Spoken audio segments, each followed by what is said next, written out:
And with that, my friends, we return to the likes of the Auroraverse once more. Hello, everybody. Wait, nope, it didn't work.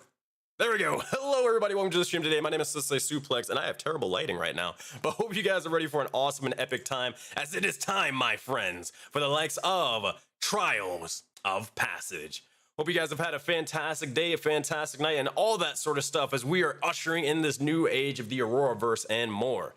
Now, we are live on Twitch and YouTube, but we will be probably switching over to the likes of the YouTube side of things halfway through the session, as this stream is pretty much a YouTube exclusive. So if you don't want to feel like dealing with swapping over to the likes of from Twitch over to the YouTube, you can just go check out the YouTube channel here and now and swap on over. But for right now, you can feel free to just view the likes of the stream however you sort of wish and please. Now, a couple of announcements before we get started.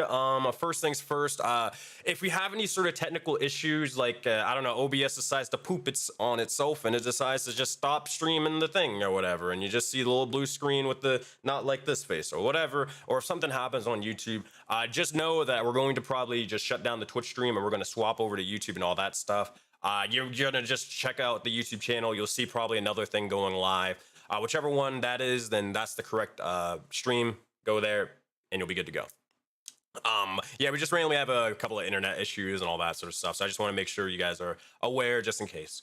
Second thing, if you guys are sort of dropping any follows, bits, subs, memberships, super chats, whatever the heck you guys want to do to support, feel free to do so, as it does help me out tremendously as we do this whole thing full time. But I will be, it is much appreciated, but I will thank them at the end of the stream, as because essentially my focus when it comes to dungeon mastering is always towards the players and making sure the players are always having a fun and great time, you know, and they're always my #1 priority. Twitch and YouTube is cool. You guys are great. You guys are awesome. But if the players aren't having fun, what's the point of any of this, right?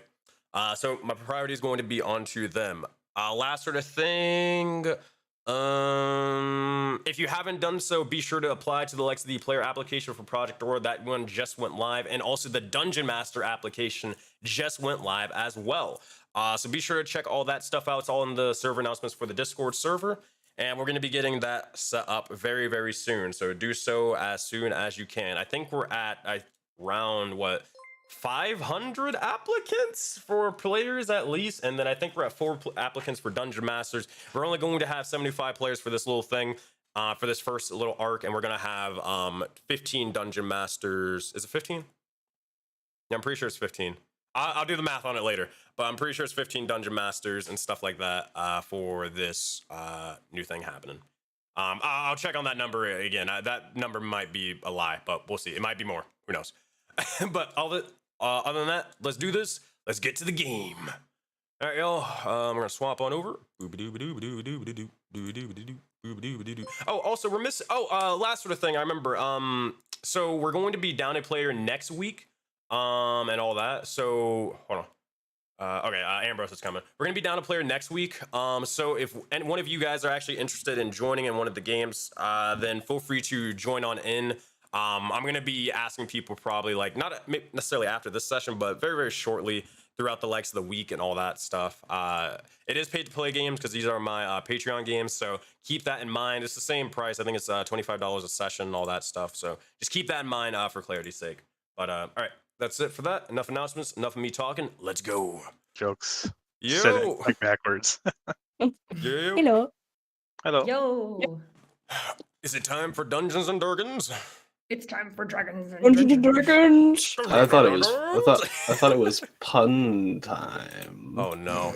Oh my gosh. You should have seen like the DM applications. So Alyssa thought it was a great idea to basically ask it the final question. All right, y'all. Here's an optional thing. Tell me your favorite joke. And the amount of just terrible jokes we've gotten, it will give you life.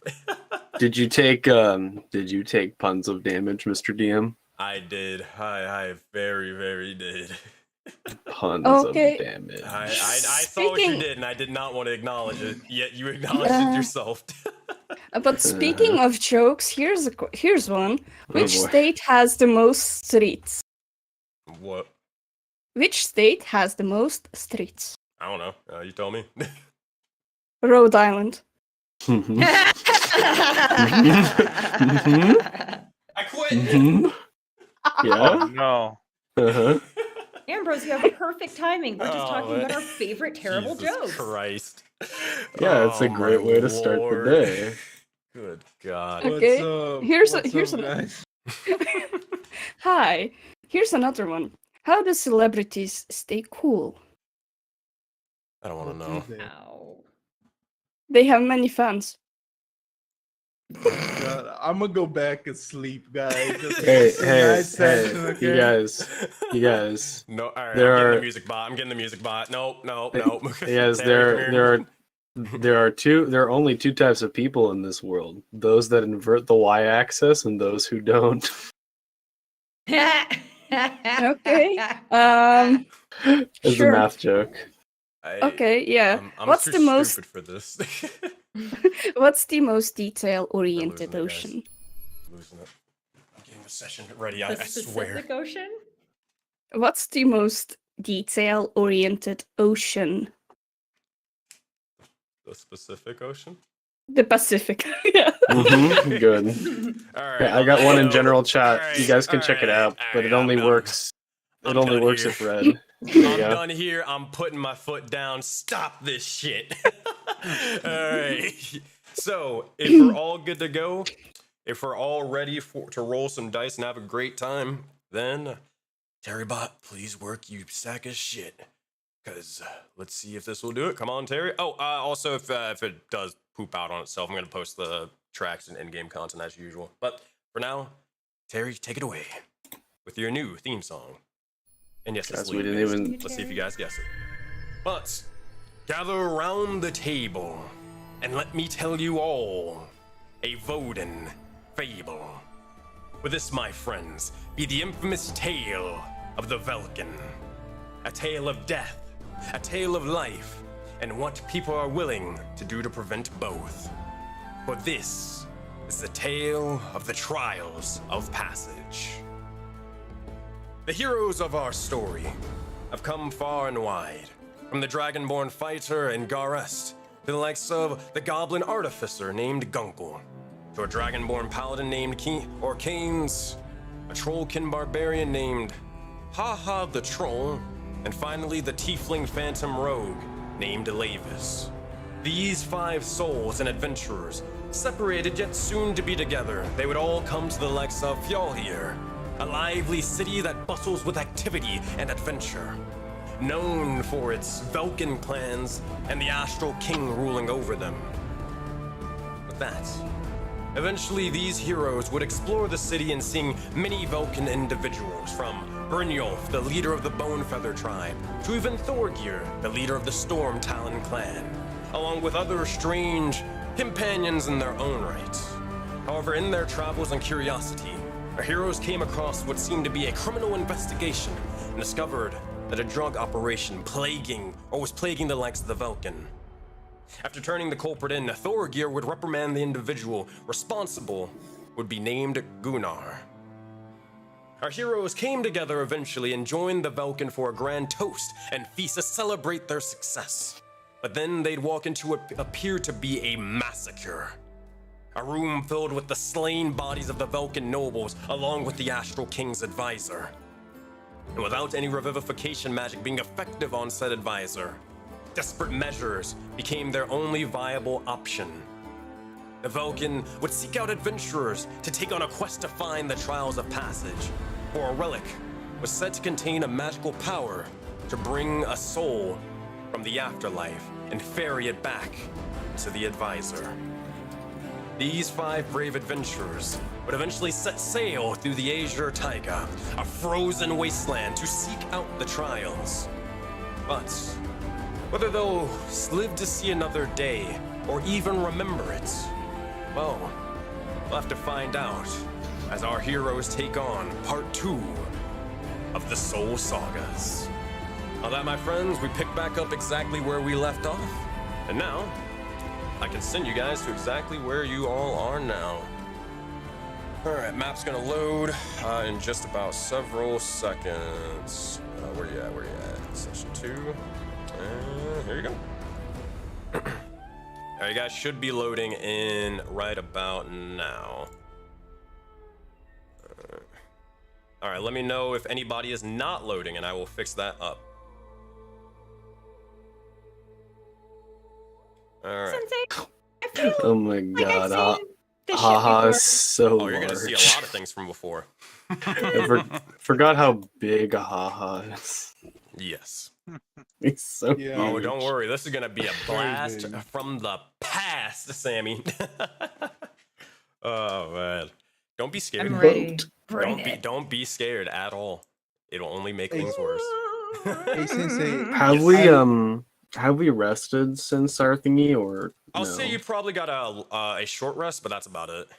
Okay, got it. Yeah, nothing super crazy. You guys didn't do too much, like I load. resource expending. Or go ahead. I loaded in, but I'm in the first map. The Gotcha, I can introduction one. drag you in. Yeah, I see you. You're still over there. I'm gonna pull you to the scene. All right. How about now? Yep. Come on. All right. I think Bardbot is doing his little stupid thing again. So don't worry, we came prepared. We're going to just drop you guys the soundtrack and give it one last shot. Maybe. Looks like it's loading. Oh, didn't load. All right, that's fine. I'm gonna drop the likes of the track, and you guys can play it and adjust all the volume as you wish. It's in the likes of in-game content chat, and you can just run or make that loop if you want. All right, y'all. While this is sort of happening, let me describe what you guys see and where you find yourselves. You all look around and you can feel the sort of cool breeze that is blowing across each and every one of your faces. You hear the sort of crashing waves from afar, and you also feel a little bit of the heat from below as you hear the flamethrowers of the Vulcan beginning to sort of burn and tear away all the ice surrounding the Azure Taiga. As you're sort of almost being walked left and right from the likes of the waves, eventually things begin to settle and cool. You look up ahead or up above, and it seems the snowstorm has calmed down a little bit, but it is still snowing, and it is still, how you say, for those who are not used to the likes of this weather, terrible. But for those who are, it's pretty nice, to say the least.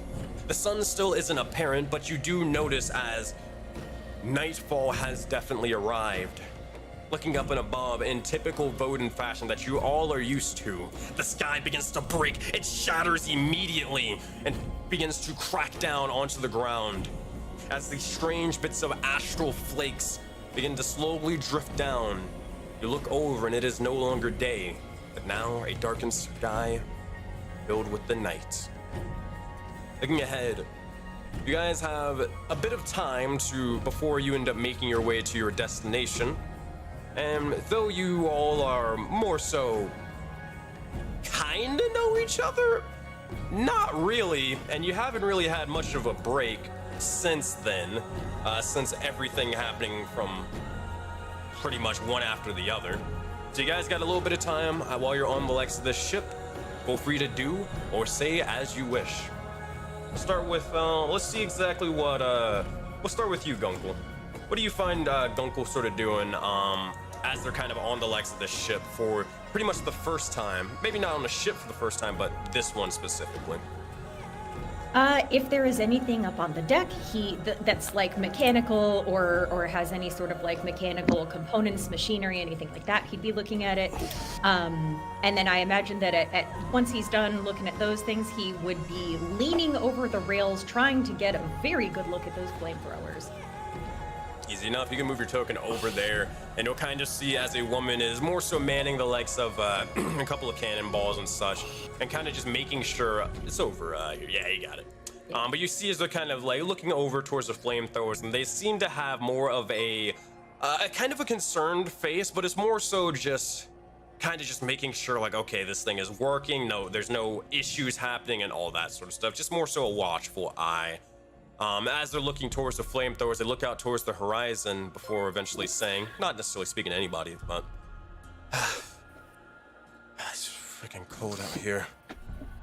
Frostmaiden B, this is, I feel like it's getting even colder. This is ridiculous. Say, how is that even that cloak sort of keeping you warm? Look over towards you, Gunkel. He's distracted, still looking at the flamethrowers for a few seconds, and then it, what she said processes, and he still leaning over the rail, like turns back to her and says, "Oh, it's not. It's very, very cold. The guy who made this, he did not do a good job, but he was so proud of it.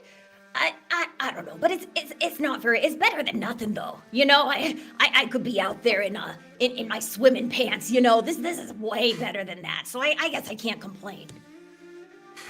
Swimming pants. I don't think anyone would want to swim out here. Not this sort of ship, you'd be frozen dead. But Oh yeah, absolutely. I wouldn't. You couldn't pay me to go near that water. That is way too cold. But you kind of look like you're from around here. Are you not used to the cold? Is it usually not this cold? I'm not used to here because, well, I'm not really from here.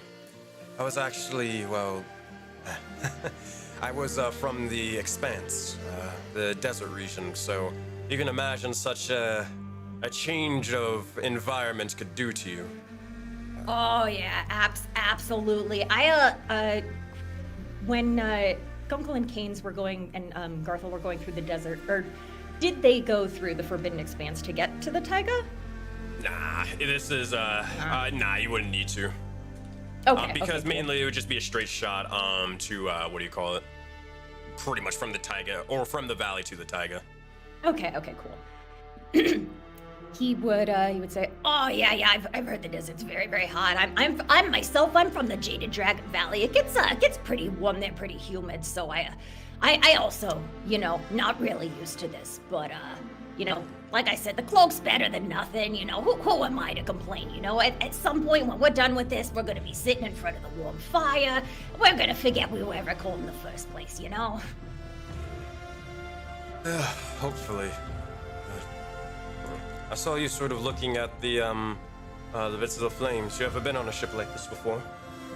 Oh no, nope. This thing is a real beauty. I saw one of those giant fuzzy elephants. I never seen one of those before either. These flamethrowers. I wish I could get closer to look at how they put them together. I wonder how hot it could get. Wonder how often they need to refuel. I got so many questions about this thing. This is a real piece of work.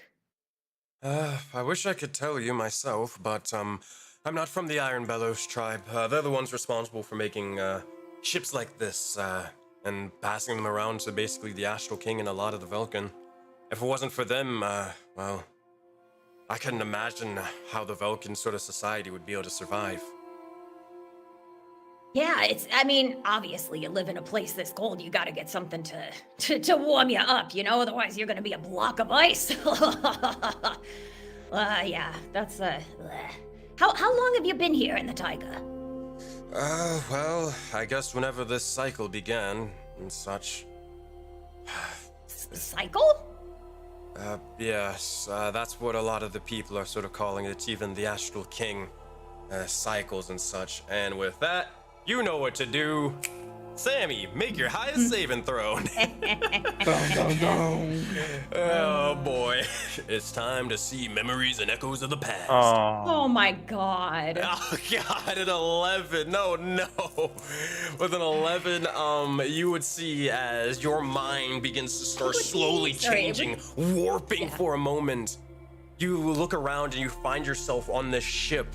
You look and see as the horizon for a moment, it begins to slowly become just completely astral for a moment. You see the bits of the corruption, that astral force that plagues Voden, and they all seek to rush towards you. You look over towards your left and right for a moment, and you see as Vulcan warriors all are gathering arms and getting ready to fight. Something below you begins to start rumbling before the vision ends and all is back to normal. But you look back around and this ship, this environment, it feels strangely familiar, scarily familiar. At this point, Gunkel, while this is happening, I'd probably say Canes and Garhes, because they're your companion. You'd probably notice as Gunkel is sort of holding their head once more, similar to how Lavis was a little while ago. Same astral eyes and everything. But, regardless, what are any of you three doing? Or, it's up to you. Well, I mean, we can see this, right? Yeah. Okay, well, I mean, I know what Canes is gonna do. He is going to rush to the side of his friend, who is clearly in distress, and kind of lean down and put some hands on his shoulders to sort of steady him. And try to ascertain, like, if there's anything he can do, or if he just has to let it ride. Looking at it, it's that same sort of strange force. You feel as if you want to be able to do something, be able to assist your comrade, but a strange bit of magic, the same magic that was sort of placed into the advisor's back, takes over Gunkel for a moment, but after several seconds, only about 5, eventually it fades and passes. As he sort of comes out of it, Canes looks at him, kind of like with a concerned voice, and says, "Gunkel, my friend, are you all right? You seemed like you were in distress." Gunkel is still holding his head, but kind of, rights himself a little bit, blinks a few times. I don't know what that was. I saw that there were warriors, that the sky was all, purpley and blue and green. I don't even know how to explain it. It was like I was in a different place, but this place, but I've been here before. I don't know. Maybe I knocked my head earlier. I don't know where that came from. It was similar to what I saw happen to our new friend, Lavis. Oh, that's Hey, lady. He turns back to the lady at the cannon. Yeah. Is this a have you ever seen this before? Is this a common thing? Is this maybe a side effect from being in the cold or something? No. But, that force, it's very, very similar and such to what a couple of people rarely deal with. You might want to be careful and not show that around. You're lucky that I saw it and no one else did. But, that looked similar to those who shall not be named, or the starry folk, as some people like to call them. Oh goodness! Oh yeah. You know what? I'm just gonna come. Might be best if we keep this to ourselves, Gunkel. Yeah. I appreciate you keeping this not spreading it around. I don't know what it is. Why This are you doesn't saying normally that? happen. You see, as this individual's like, wait, what's this about the starry ones? Nothing. Don't worry about it. Simply nerves. We worry we might encounter troubles on our passage. Yeah. Oh boy. I hope not. I don't want to see any of those guys. They are bad news. They're some bad apples. Apologies, it was I who brought up the topic. I am mildly superstitious. See, this individual begins to nod for a moment, and they'll grab the likes of their little hand axe, and they're looking around, kind of scouting the area as if there's enemies afoot, before they begin to say, "All right, well, let me know if you see any. I'd love to sort of give them a piece of my mind for what they did to my clan." Oh, Very well. Did they get your family? If only it was that simple. Friends, family. And those are only the ones that I remember at this point. Oh no, I'm so sorry.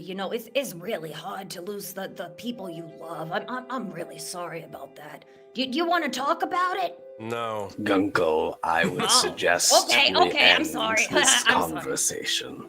We are clearly working. Yeah. You're right. Okay. I'll leave you. He says to the lady at the cannon. But if you want any help going over anything, just let me know. I like working on all this machinery. I would love to see how this works. Maybe I could, make it fire a little bit more efficiently or something. You're just oh yeah, okay, my buddies are leaving. Oh, you just let me know. Thank you. Have a good day. Easy enough.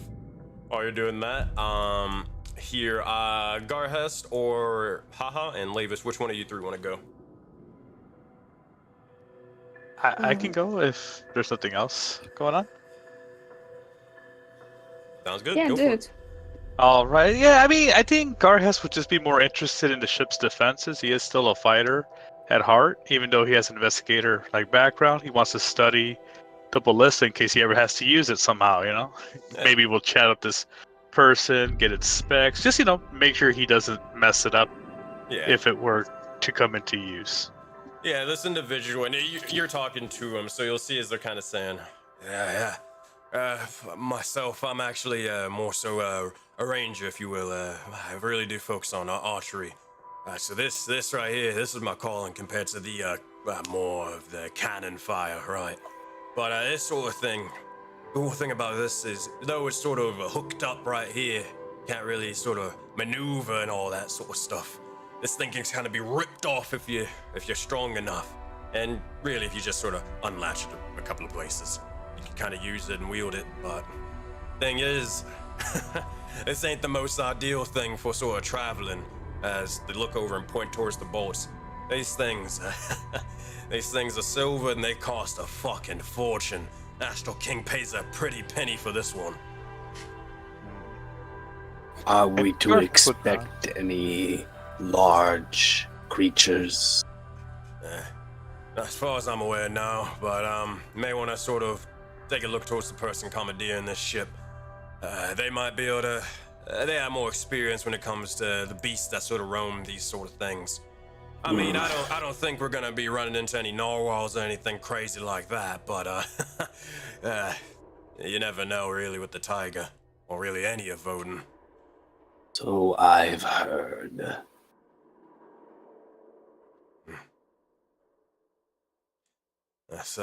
But don't worry, he'll be fine. Just sort of enjoy the ride, enjoy the sort of show, and take in the sights of the Taiga for as long as you can, because you're the lot that's going to be taking on the trials, right? You and those other two down there? Yes. Best of luck to you. I remember I would have took on the trials, myself, but I got family now, and you know how that sort of thing is. You don't really want to sort of go risking your life, and you want to make sure that the little ones, they're only about 3 years old. They got a lot to sort of live. Don't want them going fatherless or anything, right? Okay. Garas would ask, what do you know of the trials? Fuck all, really. Mainly the just sort of myth and legend and such, really. But apparently Thorgeir and Brynjolf and all the other sort of Vulcan clan leaders, they say that it's truly a thing. It truly is, and in fact, Brynjolf, they actually used it before. They didn't compete in it, but they sent a couple of other individuals down it. It worked out, but that was years and years ago. And I don't know necessarily what happened to those lot, but they ain't anywhere around here.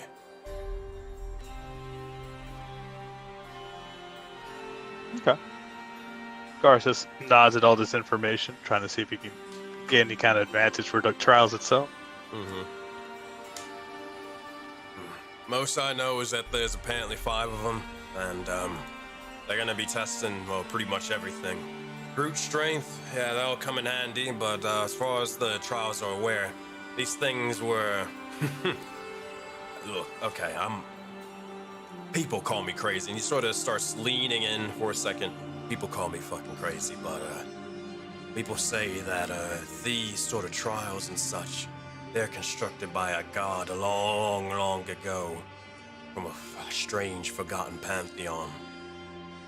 Now, I mean, hey, hear me out. I know I see your faces and such, but They call them the Norse gods. Get that? Nothing like the reincarnated pantheons, but Norse ones, if you will.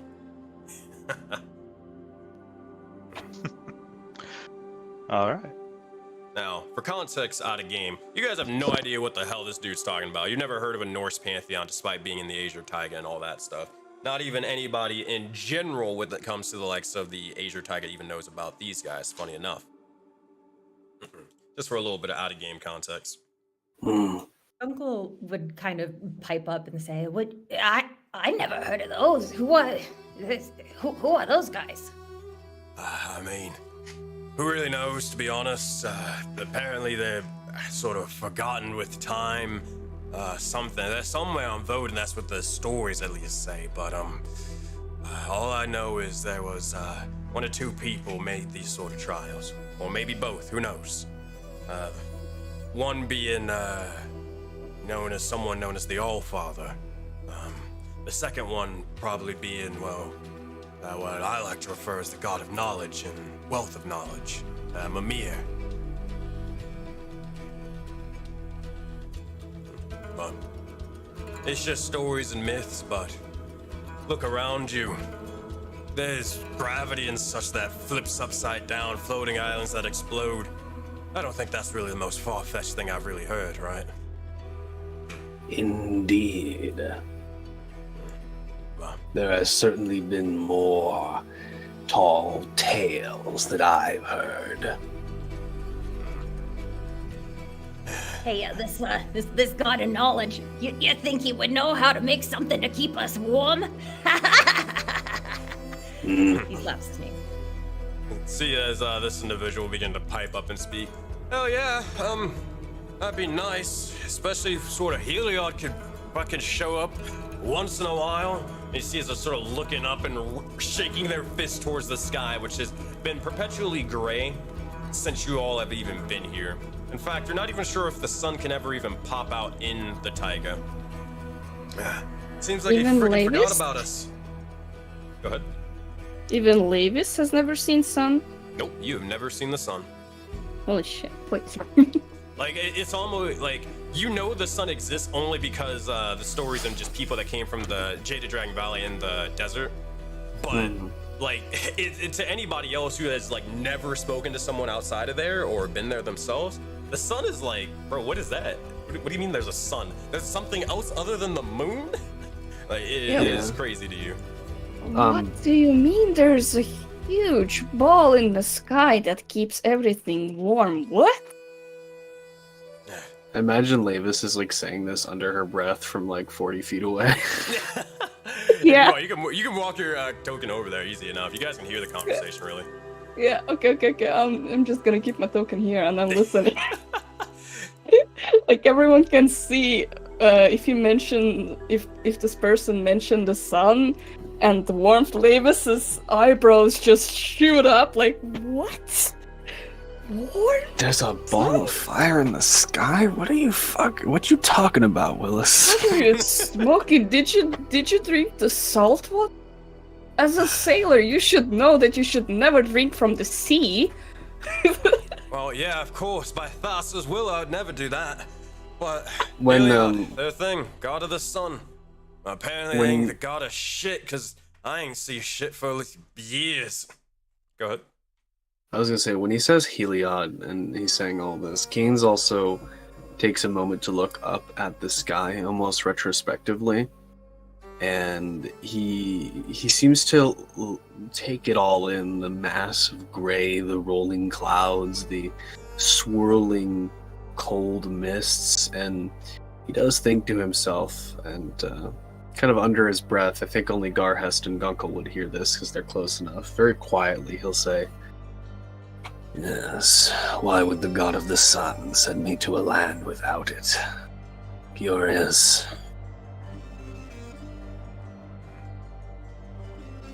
But as sort of said, we look over. Let's look over to our big troll guy. Aha, what are you sort of doing off to the side while everybody's kind of having this conversation?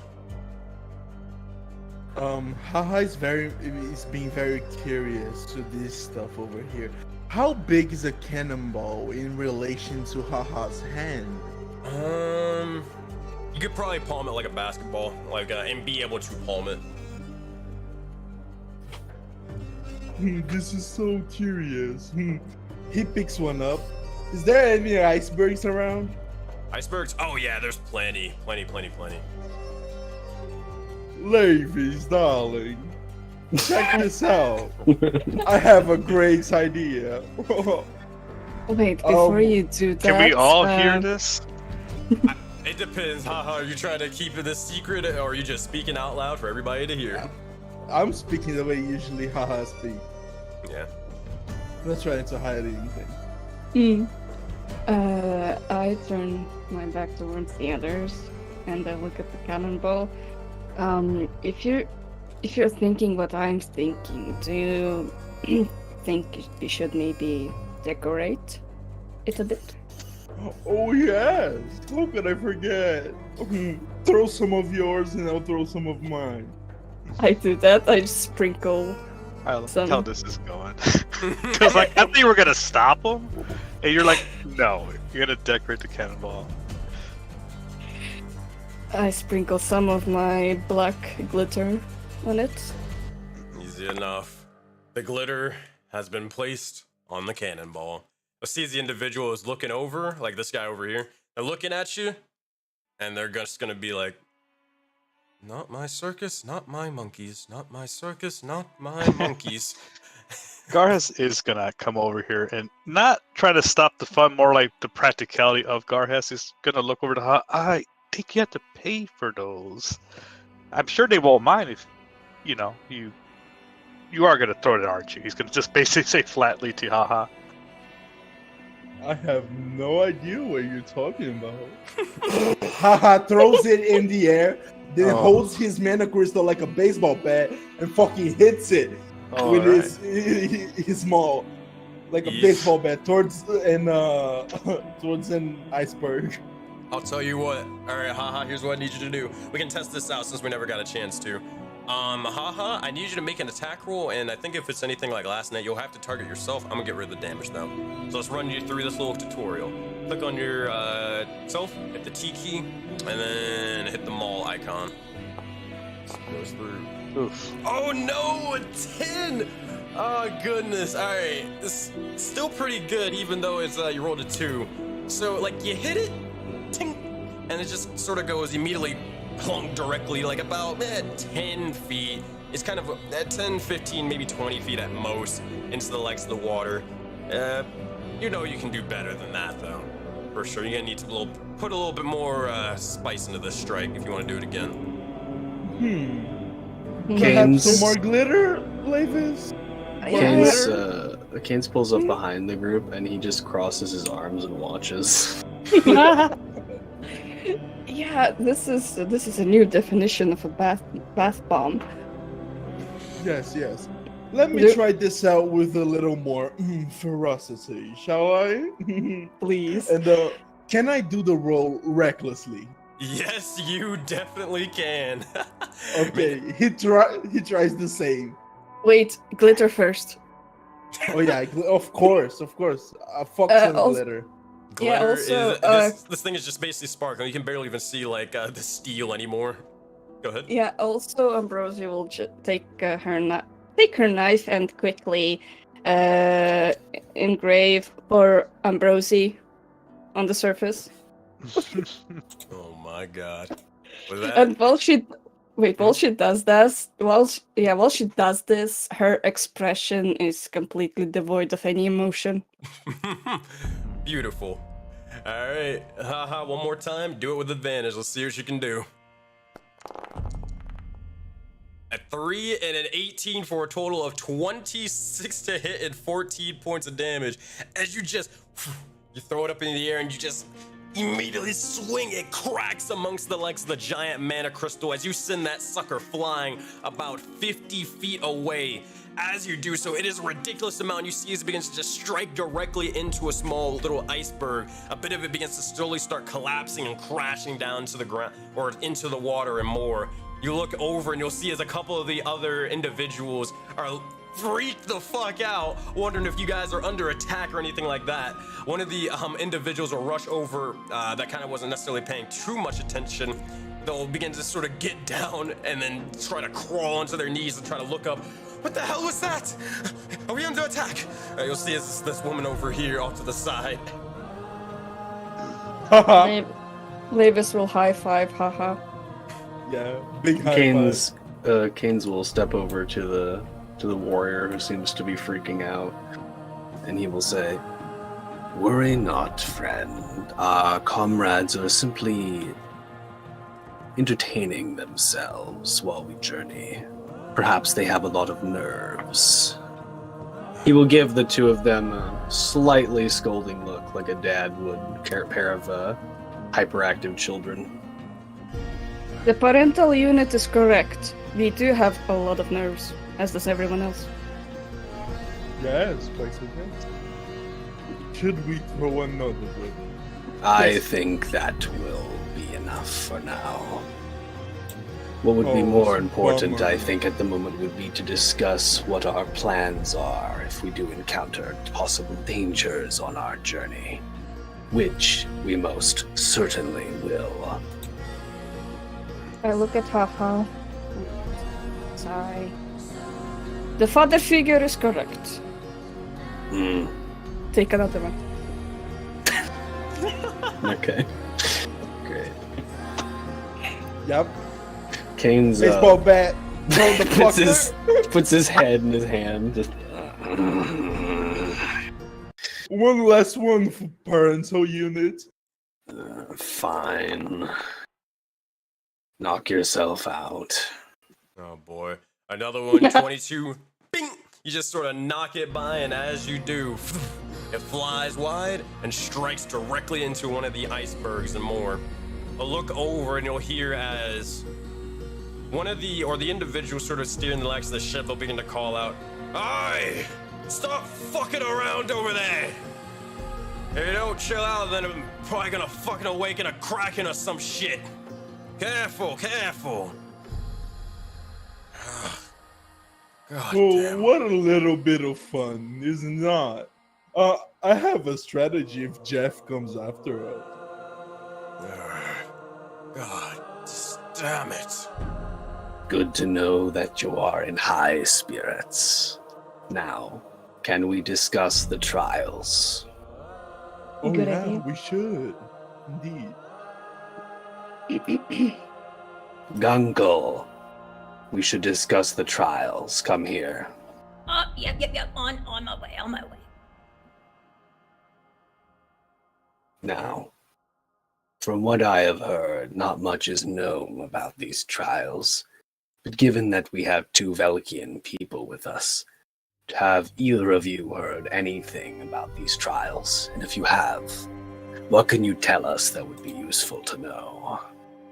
Sensei, is it then safe to assume that we heard some of the conversation, especially related to the Norse gods and so on? You probably wouldn't have heard that one because he was actually being secretive about that one. Okay. Understood. And in that case, about the trials, do we know anything? Have we heard maybe some folk tales? I'll say this, make a history check, Levis. Okay. Or you too, Yeah. haha.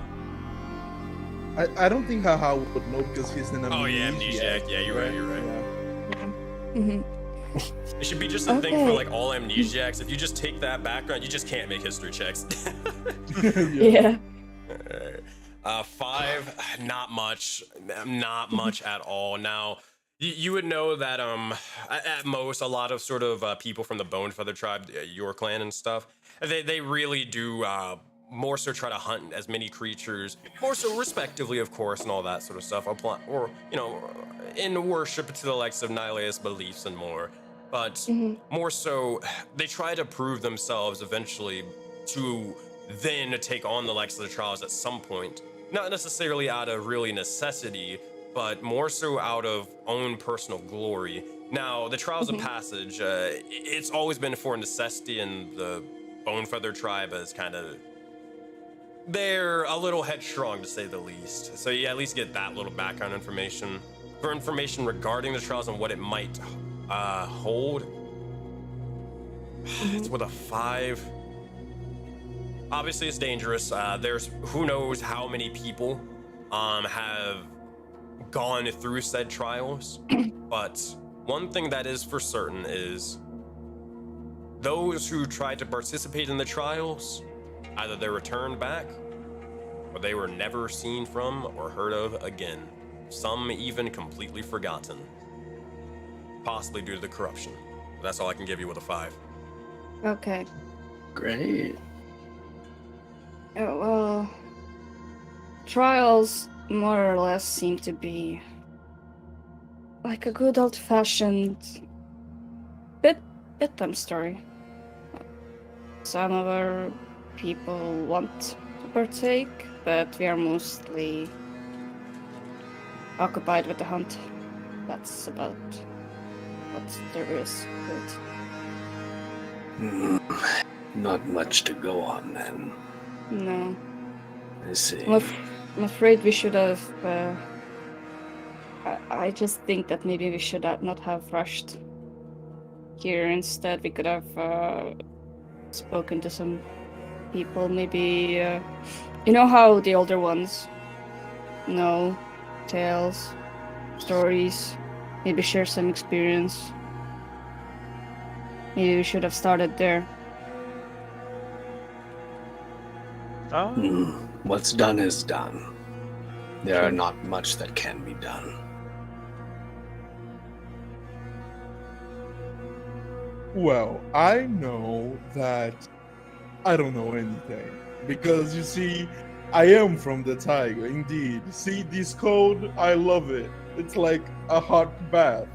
But ever since I picked up this bad boy and he motions to a gigantic crystal, I don't remember anything.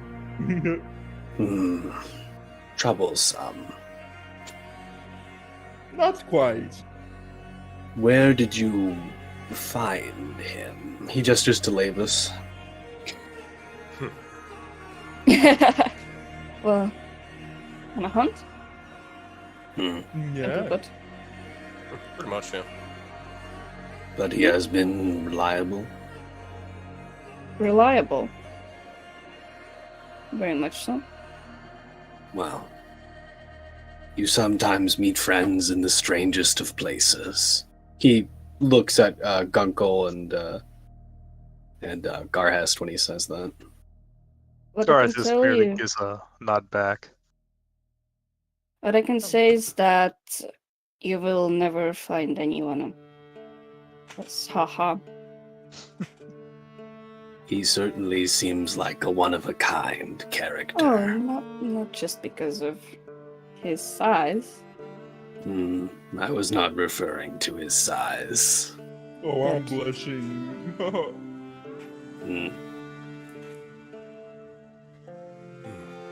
With that, you'll overhear as the captain will begin to sort of speak and get ready to sort of yell out as Garhest, you're heading over towards them. Yeah, I was just gonna ask him how much longer till we reached the place of the trials. As you're sort of walking, you just begin to say, "We're about 10 minutes out. Prepare yourselves." It's kind of like you just walk up, like, oh, never mind, and then you just turn right back around. Give him a thumbs up, like. Ask and Read my mind. received. Oh man. No, I love it. And yeah, Garhest would just make sure all his belongings are in order, all his gear's in tip-top shape, and he's eager to check out the trials. There's a sense of excitement, even though there should be dread, there should be concern, but Garhest loves a good mystery. He loves to find out what these trials are about, and if he lives, he will obviously journal them. Hint, hint, wink, wink. Good enough. As you're sort of doing, is there anything else everybody is kind of doing to prepare themselves, or you guys are just good to go? I guess I could offer up a prayer to Heliod and see what happens. Easy peasy. What would you say to the likes of Heliod for the prayer? I think I think Keynes goes to the. Whoops, I went in the water. Oopsie. Ah. That's not where I mean to go. I think he would go to the front of the ship, and I think he goes onto his knees and sort of like almost like a samurai would, crouch down and sits, and he places his hand on. He draws his sword and lays it across his lap, and the symbol of Heliod is sort of part of an emblem on the hilt of the blade. And he kind of holds the blade in one hand and the handle in the other and lays it across his lap as he shuts his eyes. And he says, "O God of sunlight, why have you sent me here to this land without sun? What purpose am I meant to fulfill here? I know what my desires are, the designs and my goals, to defeat the dragon. But surely there is a purpose for sending me here, of all places, where your light does not shine. Tell me, what must I do?" As you begin to say this, speaking it out to pretty much all of Aurora, hoping that that this individual would be able to hear your call. Here's what I need from you, Keynes. So, you would need to make what's called a faith check, is what I use in my games. Now, you are a paladin, and because you're a paladin, you have a bunch of bonuses to it. You get to make a persuasion check, and you do so with advantage. Nice. DC Hold is alt, a tough one, though. Always a tough Hold one. Alt for persuasion, for advantage, right? Yes. Yeah. Right. It's a 21. 20 is the DC for faith checks. Nice. With a 21, you begin to look over, and you don't see much of anything, but you feel this strange bit of warmth surrounding you for a moment. Almost the flames of the jet engines below you begin to almost cling to you as you're embraced by Heliod's warmth. As this is said, a voice begins to enter into the legs of your head, and your vision is blinded with a white light. Heliod's light.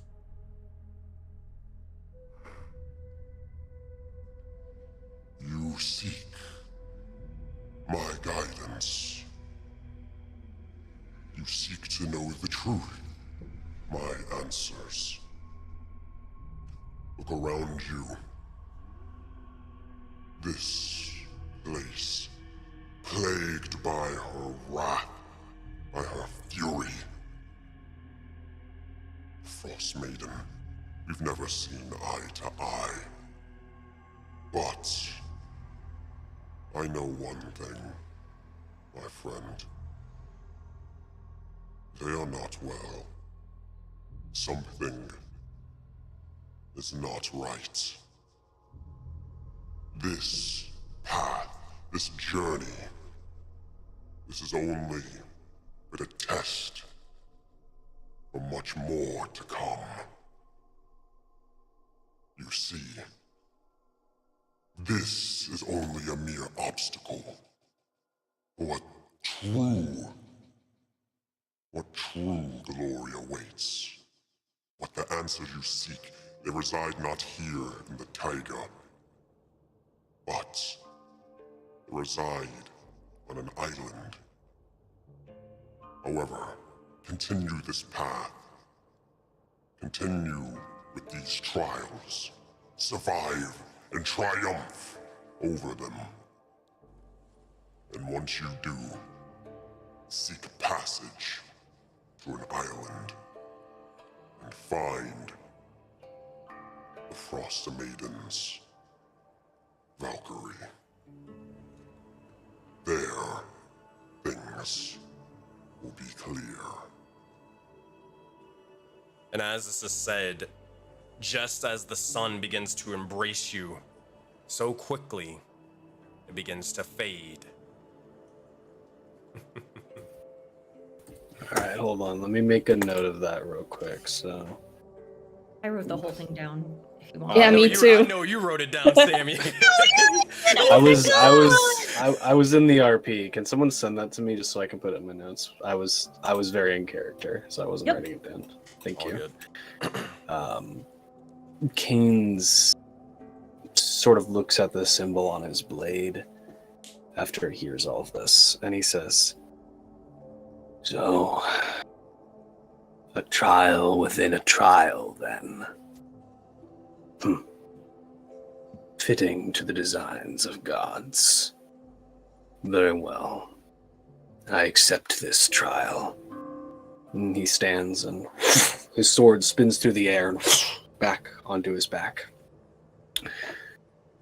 He then closes his eyes for a minute and lets the cold air wash across the front of his face, and then opens it again with a new focus, and begins to stride back towards the group.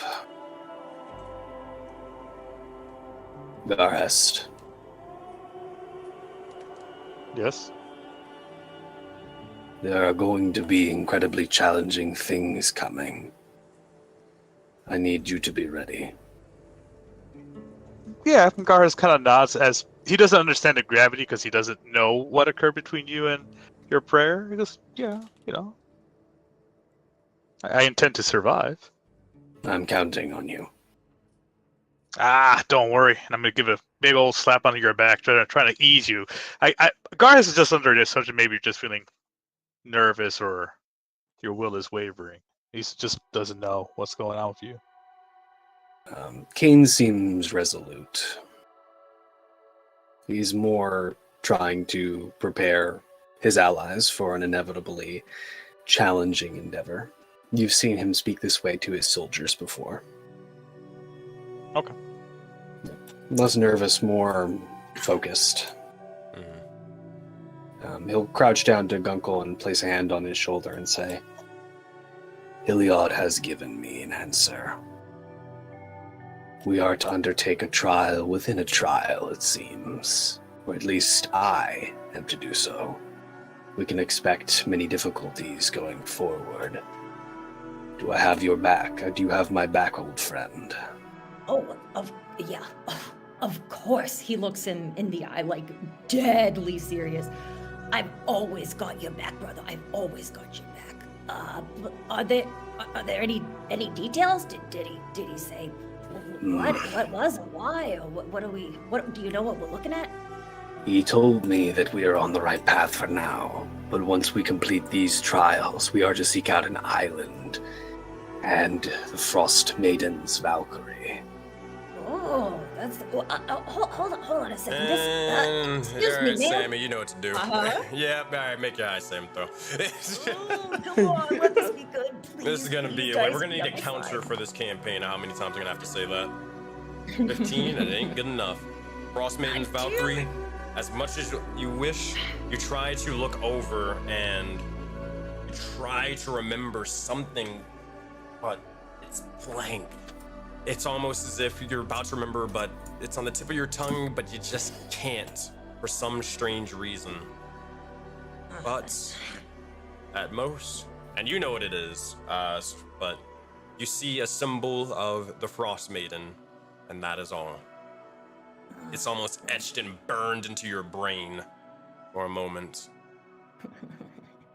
He kind of puts his hand up to his head again and says, "Oh, that's it. Hold on.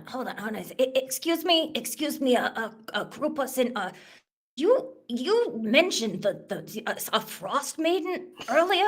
He's gotta go find one of a Valkyrie. What is she one of those Norse gods that the other person was talking about?" I know nothing about Norse gods and such, but the Frostmaiden, yes, they are a deadly individual. For not necessarily just their own wrath as it's taking across Voden. And not even just the Taiga, even the Expanse. You see the snow that plagues the likes of this area. The snow itself is making its way Not even just to Jaded Dragon Valley, but also to the Forbidden Expanse. I highly doubt you've ever seen it snow in a desert before. I have, and it's because of the Frostmaiden. But she has cults now dedicated to her name. It's dangerous. That's all I do know. And her fanatics, her zealots, if you will. They're more so would rather see the rest of Odin completely covered in the likes of the snow and in her name. But I know that too much of a good thing is definitely a bad thing. Ugh. That sounds pretty rough. I mean, a little bit of cold is nice every once in a while, but all the time, that's a bit much. Well, it appears we'll be having to deal with the biting cold a lot more as time goes on. I hope you're ready for a trek through the tundra, old friend. Oh boy, I'm gonna have to get another coat, because the one that this guy made is not very good. We gotta find someone who can make us all something warm if we're gonna be here. Wait, hold on. You said an island. Were you told if it was a warm island or a cold island? I do not know. I was simply told to seek out an island. Friend, have you ever heard of an island being associated with the Frostmaiden's Valkyrie? No, not that I know of, sadly, but eyes up. I can see something ahead. And as she sort of says that, you look over and you see as the frozen sea, it begins to eventually come to an end. Though the water's beneath thick with ice, you look up ahead and you can see a strange bit of, how you say, landmass and more. The snow plaguing the area and the frozen over sort of almost sea is accompanied by multiple rocks and icebergs as well. But more importantly, what's interesting is look ahead and you see ruinous structures long destroyed and about. Everyone, if you could, please make a perception check for me. Oh shit. 17, good enough. Oof. 9, you focused on other stuff. True. Haha, you Or- definitely focused on other stuff. Yeah, I I'm was- focused on the cannonballs. I was gonna say, I was desperately trying not to pick up another cannonball. Yeah. This guy's just like, or the captain is just sort of looking at you, just eyeing you like, don't you freaking dare. He's like biting his lip and looking between the cannonballs and the captain repeatedly, like, Yeah, pretty much. but it calls to me. Oh man. With that, Gunkel, not so much. A little harder to see. Kane's not so much, but Lavish, you can definitely point it out, and if you want, you can relay this to the party. Okay. You look ahead, and these ruins, these structures, you know exactly what they are. They are ruins of a fortress. Its walls now crumbling and towers engulfed by the snow at this point. Eventually, you look ahead and you see as though this is your destination, decent bit of ways, there's these strange flashing red lights among the horizon. There's even this massive sort of almost stone structure, but atop of it seems as if it's made out of hay or something similar, just sticks and other bits, as well as metal. Lots and lots of metal, steel, gears, you name it. Hey, Whatever. I take a step as I see this on the horizon. I take a step closer to the edge of the boat. Seeing And Lavis eyes sort of focus on something as she walks off, Canes will follow her because she seems to have a keen eye. And I will notify Garhast and Haha. And as Canes is the first one to come to my side, and then Gunkel, I point in that direction. And my eyes are still kind of narrowed. Do you see that? See what? Look ahead. For ruins. I think that's a fortress. It is hard to see through the mist. You have keen eyes. Haha. Do you see anything? Oh, darling, I see nothing. Not even red lights. They're flashing. I don't see anything at all. I can Canes only think squints about into the cannonball. distance, almost like. Do you know that meme of like the grandma who's looking at the thing, like Yeah. kind of like that, just like squinting and like trying to look ahead. I'm going. Lavis will take a hold of your chin and direct. Just direct it. Do I see anything, GM? Look over. Not really much more. Considering the distance that you guys are at, it's more so that rather than anything. But what you do see, well, let me just change maps for you. Whirled into the abyss. As you eventually begin to come across the likes of the sort of more and more of the ice, it's not really much or a place to kind of beach to the likes of the boat or anchor down. This is as good as it can, or as far as this ship can kind of take you without going too far into, well, not as deep sort of waters, right? Looking up ahead and around, things that you two would notice, Lavis and Haha, you look around and you immediately notice these massive sort of crystals amongst these mounds of snow and more. They're kind of just sticking out, but something about them is a little bit strange. They're not really glowing with any bit of power for some reason, as typical mana crystals do. Even looking at your own, Haha, you kind of look over and it's, yours is wildly more active compared to these other ones. But, yeah. So it's up to you guys on what you want to do. Yeah, the first thing I want to do is that I want to get the captain's attention. He certainly has this kind of, what's this thing called that he can look in the distance? I know what you're talking about. Yeah. Spyglass, I think. Yes. Yeah. I spy with my little eye. Yeah. Yeah. Yeah. Had a spyglass. Captain, do you see this?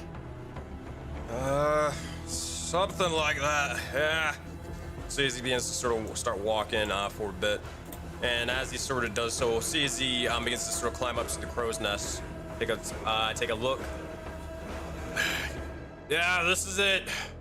This is the one. A storm sort of forming through, and the fog is going to make it almost impossible to see past this thing. But according to the likes of the Velkin sort of tribe leaders, these are the coordinates of where the trial is sort of leading to. Follow northeast, and you should be able to find it. Actually, excuse me, not northeast. That is south. Yeah, southwest. My bad. Southwest. Be careful of those lights, though. Not sure what those are for. I also see some sort of, I don't know. It looks like things are moving in the distance. Just be careful in case it's any of those starry fuckers. Alright? See as he begins to sort of close up the spyglass and begins to climb down. As he sort of does so, he'll begin to start walking over towards each and every one of you eventually. And we'll begin to sort of speak and say, this is your stop. So, best of luck to you. You five are, well, pretty much the only hope for the Astral King right now, so don't disappoint him. Go ahead. No pressure. Garis says casually. We shall do our best to succeed. I believe in my comrades. With them at my back, I am sure of our success. Captain, No, I look over towards might you. I take 2 cannonballs for the ride? I have discovered an awesome skill set. Look, so you took my cannonballs, you start chucking them and throwing them into random icebergs, scaring my crew. Make a persuasion check. I was training. I would also like a cannonball. Oh, yeah, you're just asking, you're trying to run this dude for his pockets. Hey, Nine. cannonballs are great. Absolutely not. We should disembark. Oh, what's a bummer. Keynes will step forward and say, he'll kind of go in a lower voice, and he goes, perhaps just give him one. We're probably going to have a heck of a time out there, and anything to ease the nerves of my traveling companions would be most appreciated. Make a persuasion check, Keynes. 17. To look over at you. Oh, sigh.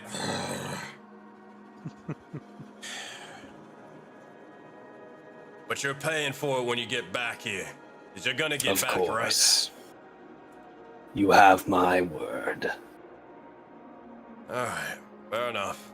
See as they'll sort of whistle for a moment, and they'll kind of point towards the cannonball. Eventually, one of the sort of Vulcan sailors, they'll bring a cannonball, they'll pass it over towards you, Canes, or Haha, either or. Keynes will take it and hand it up to Haha.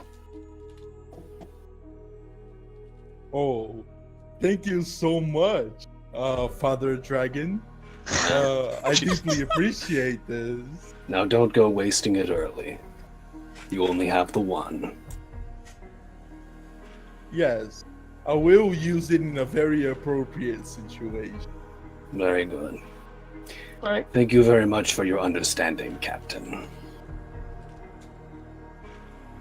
Well, Now Sizzy nods and kind of just groans, but alright, give him out at least. Give him out. Keynes will nod.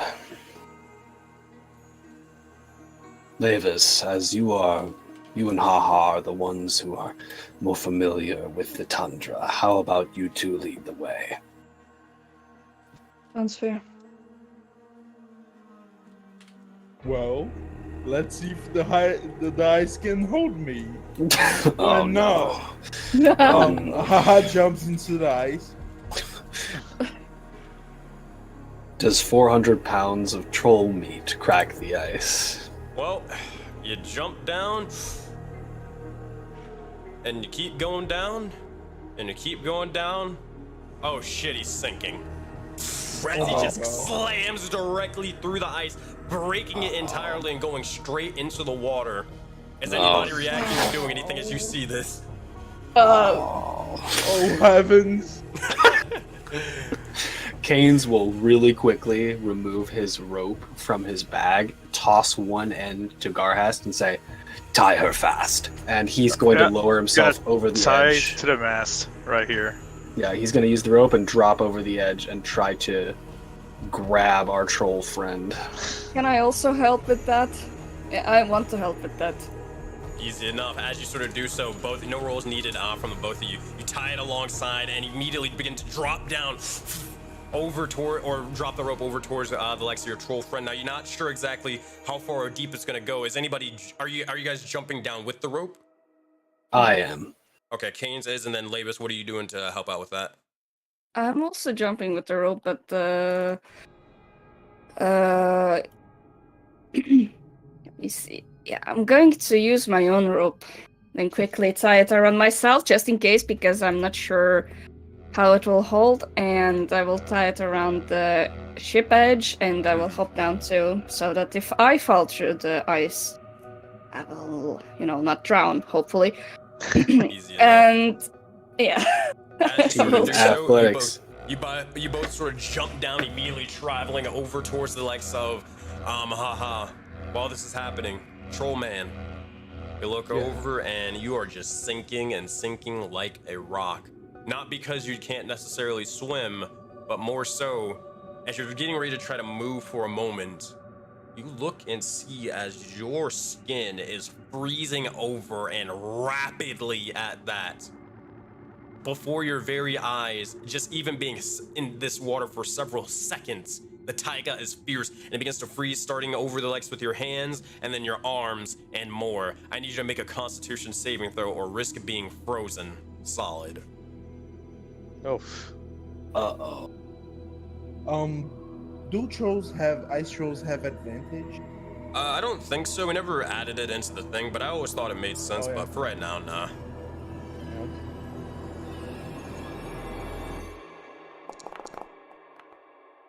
18. That'll be good. All right, I need you to roll a d4 for me. And then it's gonna be +3. 1d4 plus 3? Yep, 1d4 +3. This is gonna determine how long they have. Oh God, that's the minimum. Okay, you guys have 4 rounds until Haha the Troll is going to be frozen solid. Lavis. Wait, isn't it +3? Wouldn't that be 7?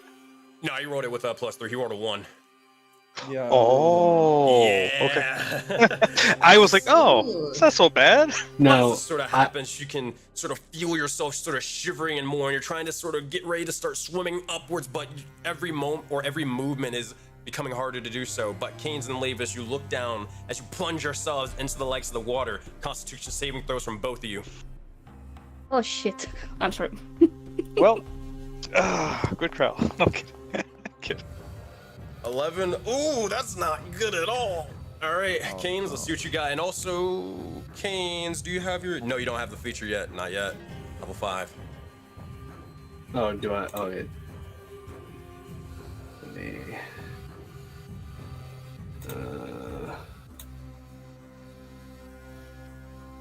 Oh, yeah, I need a saving throw. Where's the button for that?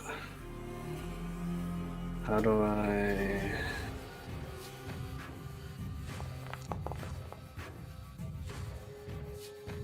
$13. 13. The 13. Oh, man. You look over and Gunkel and Garhest, you kind of see as you're waiting for them to sort of come up, and they're taking a lot longer than usual. A little longer, but we'll see what's happening down below. You look over and Canes and Lavis, you at least see where the troll is, but as you're kind of trying to swim over and after them, your bones are beginning to almost start to freeze. You can feel your teeth sort of chattering, but you have to keep pushing through. You have to save this individual. Go ahead. I'm gonna pop a spell. What spell are you popping? I'm gonna cast Bless on myself, on Lavis, and on Haha. You got it. As you do so, the divine light and energy begins to form over each and every one of you. However, Canes, Lavis, and Haha, I need athletics checks from all of you. This is to see if you guys are able to grab one another and be able to pull yourselves out.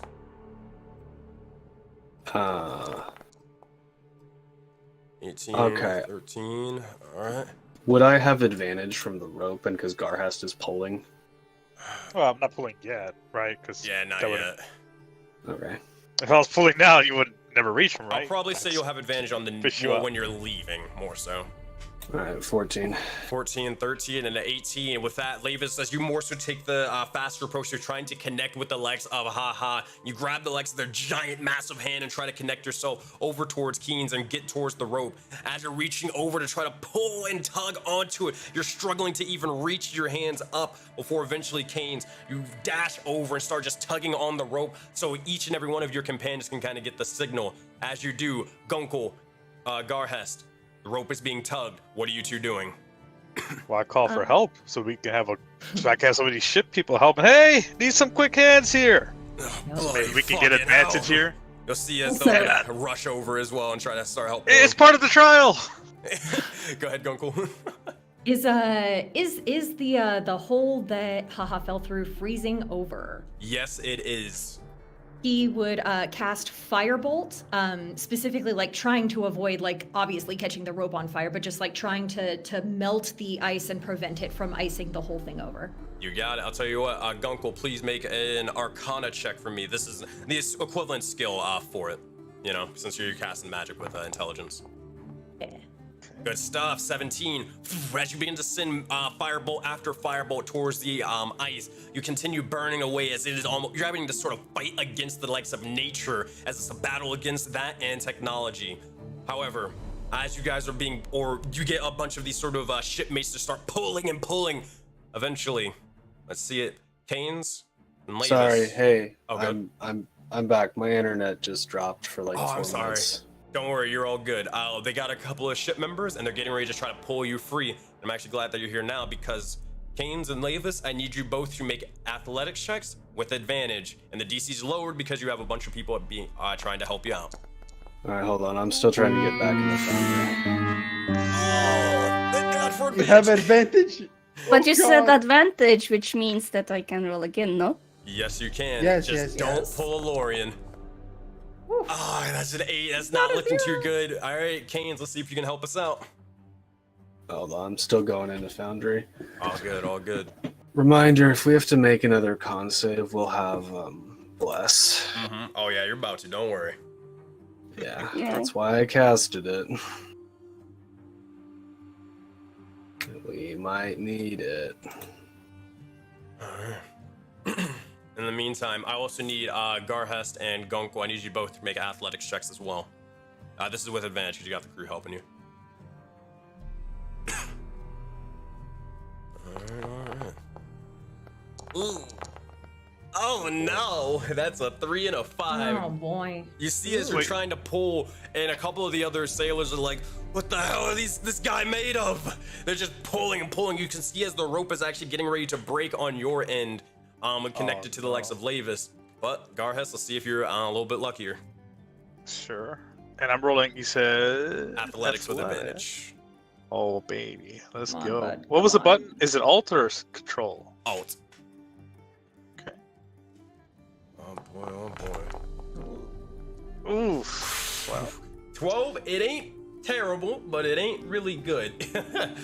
As this is sort of going on, you look over and a bit of your rope is actually getting ready to break. As you're pulling, you can actually see the likes of Canes and Lavis just barely getting ready to swim out. However, that bit of cold is getting to you, and you can even see as the rope itself, it's freezing over, but as you pull it once more, it just shatters. Canes and Lavis and Haha, I need Constitution saving throws from you guys once more. Do I not get to make my athletics or? Oh yes, athletics as well. Oh let wait, me help you out. so I had advantage, right? Yes. Oh, Actually, no. My bad. So Lavis, you don't have advantage for your saving throw. It's just a straight roll, and you have a D4 added to it because of bless. Ah. Yeah. Oh man, this is oh god. 9. All right, roll a D4. Haha, the troll with a nat 1.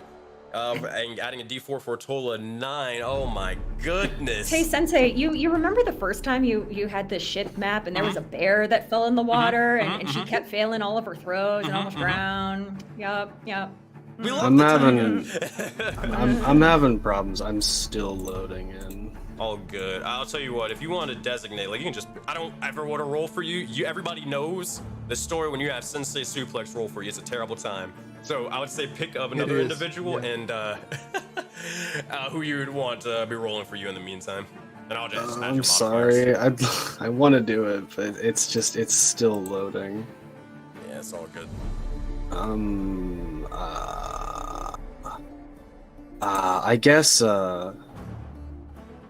I guess Ambrosi, your rolls have been pretty good. You've rolled pretty well in the past. I will trust you. Me. Yeah. We're all rolling really bad. I believe. To see. I have faith in you. Oh god. Oh, I man. take no responsibility, and I'm just saying I've been rolling horribly tonight, so... That's fine, I believe. All right, well, Lavis, just roll a D20. I'll add Kane's modifier. Okay, Advantage too. Just a D20. Yes. Okay. This is for the athletics check. Oh, I'm here. I'm in. Okay. Well, it's just rolled, but I guess you can roll yeah, instead. you can make your athletics check then. Alright, I'm in. So I'll do it. Hold on. I believe. Canes, but I'll describe it while you're rolling. As you're sort of trying to swim up as much as you possibly can, trying to sort of invigorate yourself with the likes of any bit of energy. With a 22, you're able to just see as the rope is getting ready to snap, and you reach out and you just grab the end of it right before it's getting ready to break, and you're able to hold onto the other end. The bottom parts of the rope is completely severed and more, but you're able to still hold onto something and start hoisting your way up. As you do, the water is still freezing. I still need you to make that Constitution saving throw, but I'll tell you what, I'll give you advantage because you're able to at least succeed on that athletics check. Alright, and I get a d4 as well. Also, so for Haha the Troll and Lavis, here's how much damage you guys will be taking. Alright, it is 2d8 each. Alright. That's a 23 on my con save. Oh yeah, you're good. You pull yourself up, and as you do, you're able to hoist yourself onto the likes of the ice, free and more. Eventually, Lavis, you're able to sort of get yourself out. Same thing with you, Haha, but you do take 8 points of cold damage, and you, oh boy, it is not good. You are afflicted with Frostbite, which is a new Voden feature. I hope you're ready for this one. It sucks. Oh, I'm so ready. Alright. I might have a solution for that. So, you'll see exactly what Frostbite does. But for right now, you guys feel cold. Very, Okay, very cold. we are back on the ship then. More so on the ice, rather. Just like safe, you know? Okay. The first thing I do personally is that I get on all fours and cough out all the water I've managed to swallow and inhale. And God, I'm freezing. But I look towards the Canes, and I just smile crookedly at him. What He does is giving- What does a rockin' Robin do when she's bored? She tweets. He literally looks at you with the most unamused expression. Did you get it though? No, I got it. But Keynes doesn't approve. Keynes will lean down and see that, he's got like some frost on it. Now I have a question. This is a new condition, so it wouldn't be specified in my abilities, but would 5 points of lay on hands resolve this? Probably not, but let me check to see exactly what it gets rid of. I don't think so, but let's see. Worth a Disease or shot. neutralize poison. Nah, not for this one. Nah, alright. Worth a shot. With that, as you look over, you'll see as the captain is just going to look down overhead. Oh, God. Everything all right? No. Yes. That one doesn't look too good. Neither does the tiefling. We'll be okay. We just maybe have some extra oil so we can find a spot to make a fire and defrost those two would be appreciated. Yeah, icy come, icy go, yeah? As you sort of say that, Lavis and Haha the Troll, you take 7 points of cold damage. God damn it! The Would situation's getting worse. would a restoration fix this? I would say restoration would probably count enough to fix it. All right, well, you guys, I hope you guys are gonna make up for this because I'm burning both of my second level spell slots to cast restoration on both of you. Alright. As you do so, you begin to tap both of them, casting the likes of restoration, and eventually, frostbite condition begins to fade from them, but it was getting ready to freeze them almost completely solid if you didn't act on it. You'll see as the Keynes, Oh, good. Keynes looks at the two of you, and specifically at Haha, and he says, "We exercise caution. Am I understood?" I'm so very sorry, Father Dragon. I didn't know a gigantic ice troll coming from a ship would shatter the ice. But I've learned very much from my mistake. It won't happen again. See to it that you do. I'll make up for you, Father Dragon, in combat. You will see. I hit quite hard. With that, you look over, and it seems to be that the fog is starting to roll in, and a bit of your vision is beginning to almost become impaired just like that within a moment's notice. Oof, what a day. You look over and you're struggling to kind of even see in front of you as it just almost assaults you with the likes of another chilling cold. With that, you'll see as a bunch of these sort of ship, or the ship, his crew and all that, begin to start shivering and more before they begin to say, all right,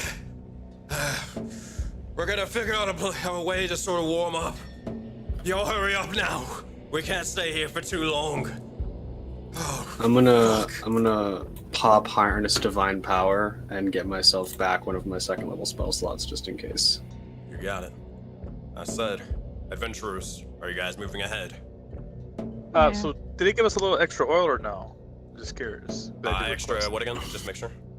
Oil? Oil? For like fires and all that? Yeah, they did. They did. Alright, I'll take it, and I will carefully lower myself off the edge of the bridge, or I'm sorry, the bridge, ship, onto a spot, and I make sure the ice isn't... I give a wide berth to Haha. I don't necessarily trust any ice underneath them, nor just their reckless nature. Garhas would give a wide berth to Haha. Yeah, I should probably take the rear. I am quite heavy. Canes will walk alongside Haha as if to manage and watch him, just in case. Real quick, before Canes walks away, Gunkel would call down, hey, Canes, could you spot me? Calm down. Thanks, bro. There we go. He will catch those small goblin. You got it. Oh, also, listen, Haha, you gotta be more careful, all right? But actually, you should go first, because that way we'll know if the ice is strong enough to support us, and also we'll be able to see you if you go down again. So, just try to be real careful, okay? Walk real slow. I'm going to assume that I have lost my rope, correct? Yeah, pretty much. You can take the other half of it, so depending on how much you sort of used, you'd have, or cut that in half. Gunkel, could you possibly repair this if we have time to make camp? Can I repair it, Sensei? You got mending for like a quick fixer thing, or nah? I do not. Well, even without mending, Well, still also you also a have rope crafter. trick as well. So yeah, I you would do actually have be rope able to you'd be able to fix it easy. Okay, cool. Yeah. I can do this when we find a place to rest. Kane will take the remains of the rope and stuff them in his bag and say, I will rely on you for that then. You got Are it, we champ. also blessed with some health potions? Yes, how many health potions did we get from the Not clans? much, but you got enough. You got 2 health, or hold on. I guess a total amount of health potions. You basically all got 1 each, and then you also had 2 health potions from earlier. Canes and Garhest, I believe, because you got paid the health potions. Yeah. So Was I how supposed to many- add it to my inventory? So No, how but many can should add I- it, to you. Okay. Who wants I- to have the health potions and stuff like that, so I can distribute them correctly? I only have 1, and Yeah, I I'm should gonna be also. I'm gonna be a frontliner, so I'd at least like another one. Well, I should definitely have 2. For Yeah. one Just from take the one. Yeah. gifted and then one from the encounter earning. Yeah, You I, have 2, and then Canes, you're gonna have 2 in 2 Yeah. seconds. Alright, so 1 and 2. Alright, it should be added to your thing. Yep. Oh no, you have 3 whoops. So I fixed that. that's okay. I can have 3. No. I insist. And then, is everybody else getting 1? Yeah. I insist. Yeah. It's the best. Alright, so potion of healing to Gunkel. And also, if that's the case, are you guys heading forward now, or are you investigating anything over here? Before we let's head move in. forward, Haha would like to investigate these weird crystals. Sure. See if it's just ice, or if it's some sort of defunct mana crystal. What should I roll for that? Make an Arcana check, and yeah, make an Arcana check for me. Okay. 7. I'll more so give it to you due to your background. You look over and you can tell these mana crystals, they're definitely drained of all the magic and all the wild chaos energy from Ambrosi. How they've done so, well, they don't look like they were crushed or anything like that, but it more so seems as if they were just sort of drained of their magic entirely. Never seen exactly someone be able to drain magic before, or something else draining it, but that's what's happened to it, at least. That's all you're able to understand, though, with 7. Wait, what was with the Ambrosi? I'm sorry, I was taking notes. Oh, the reason why wild magic crystals even exist in Voden is because of Ambrosi. Ambrosi made them. Nice. Yeah. And Haha fun fact, relays whenever the you- information. Fun fact, this has been a thing since the beginning of Voden. Whenever you crack a crystal, mana crystal, you hear Ambrosi laugh and giggle. And it's very, very creepy. Because it sounds like a little child giggling. And also terrible things happen, like portals. Like to this? Other worlds. Was it like this? Oh my god. Something like that. Alright. I have been blessed. So, as you guys Ears have been blessed. As you guys begin to continue on, let me repeat the soundtrack. Nope, you son of a gun, god damn it, go back, you piece of crap. Hey, Sensei, just for measures so we don't commit the same mistake. Haha is going ahead, but is keeping a little bit of a range and is gauging the ice, Actually, like how strong the ice is. Actually, I do have a new soundtrack for you, and I gotcha. Understandable. Kind of just gauging it. I'll let you know if you see anything, though. So, Right. if you want to start playing that soundtrack, that'd be easy enough to do. But as you all are sort of traveling through, like the snow and more, that fog, it continues and getting sort of denser and denser. It's almost impossible to see several feet away from you. But regardless, you cautiously, one by one, make your way through the snow, trying to head to your destination. Southwest, as you were told. With each step you take, you kind of see as, especially for you, the bigger individuals like the Dragonborn and Haha, just a step, another, cracking the ice below you. But move ahead and you hear something strange. I need you all to make perception checks, and then while you're doing that, go ahead, Garhus. Well, I was just asking about the song or sound because I'm not hearing any. No. I'm dropping all the tracks in the in-game content chat. It's the playlist and all that. You can just open it up on your end and then run through there. A real perceptive bunch we are. I didn't hear what you said there at the. I got you. Hold on 1 second. Hold on. Let's In TP in-game content, so there is a link to a playlist you can play. Right. Am I supposed to do that? I guess that's what I'm trying to figure out. If you want to. Okay. It provides music ambience. Yeah, wasn't it like last time we had Music Bot doing that? That's why I guess. Yeah. Music Bot broke. hooked Yeah. itself, Oh, okay, yeah, I see. Music bot no work. No, it's okay. Just curiosities, like trying to figure out how I'm supposed to be doing it. Alright, there we go. Got it fixed. Hold on 1 second. And bam, bam, bam. There we go. Yeah, now I'm hearing something. Alright. So, and yes, you can only see as far as you actually look, or as it looks. It's bad. Very, very bad. But before you guys continue on, with your 12, 10, 8, 11, and a 6. Whew, goddamn! Alright, I don't really hear much of anything. But Garhest, you can at least pick up on something that doesn't seem really natural, rather. Okay. You In a particular direction. more so just up ahead, rather. Okay. But you hear sort of mechanical sort of whirring, kind of Oh no. zzz, zzz,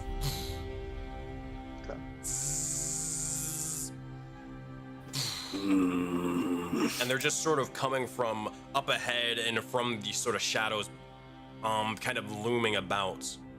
For a second, you swear you see a figure. For a moment, you begin to go into a defensive sort of stance, but must have been the wind. I'm sure it was. That. How are you guys going to traverse amongst this area?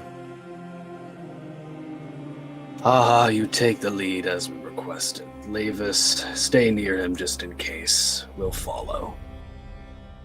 Okay. I shall. Let us see.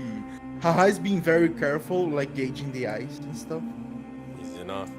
Do I see this cracked mass here? You do. Perhaps Please we avoid go the this cracked way. mass. Yes. As yes. you're sort of saying that, hold on, before you move. Go back. As you're sort of saying this, you look over and you see as something just moved underneath the ice. Oh no. Huh. Oh no. 1, 2, 3, 4, 8, maybe 10 even. Just shadows lurking below it. Huh. And then they're Probably gone. fine. Ooh. Maybe we should maybe really run, but I don't know, just to avoid anyone getting lost, tie ourselves. Oh, we For the definitely need to rope? find shelters, Garth would say. As Let us We need head to find away from the cracks.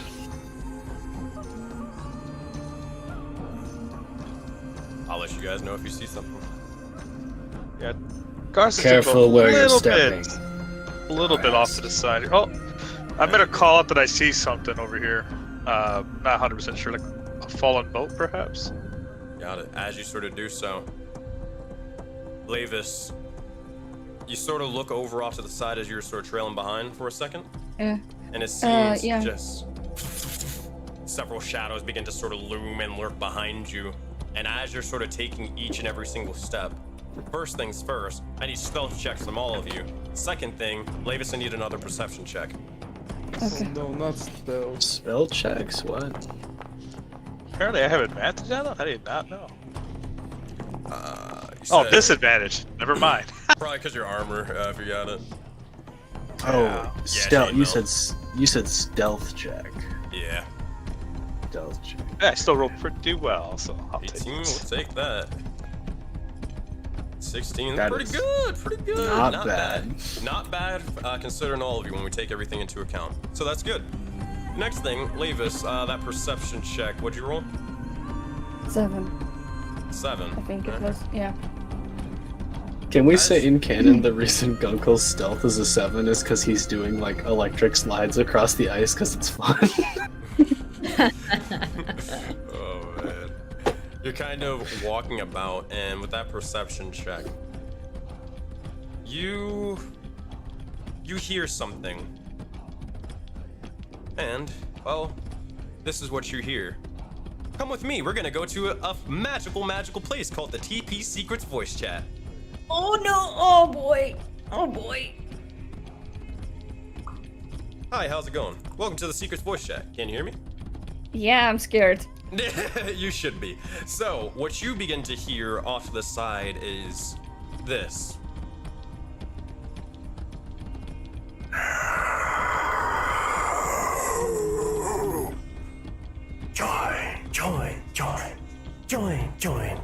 Join.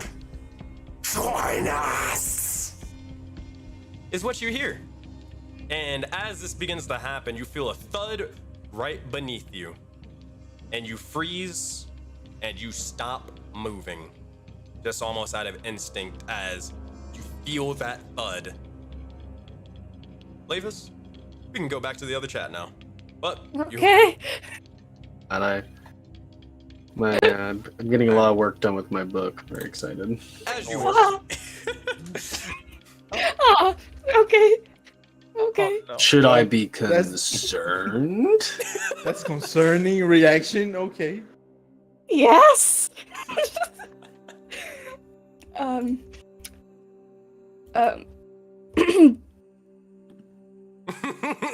Everybody's just looking towards their bros like, hey, yo, what happened, dog? Mavis, you Is good? it? Okay, because I have no idea. I think we should speed up. I think so. Alright. If you say so. Alright, as we get closer to the ship, is it like above the ice or is it below or Oh, no? as you're sort of doing so, you look over and Am I supposed to be able to see everyone else's yeah, perception? so you Okay. won't be, you in character won't be able to see, like, can't see it, but Okay. like I have it Okay. more so for the, ease of use, right? So Sure. No, I was just double checking. one thing before you keep moving on, Garas, is you kind of look over towards this area, you're kind of walking up the likes of a rock, and and you see a massive figure beginning to sort of walk through the likes of the fog.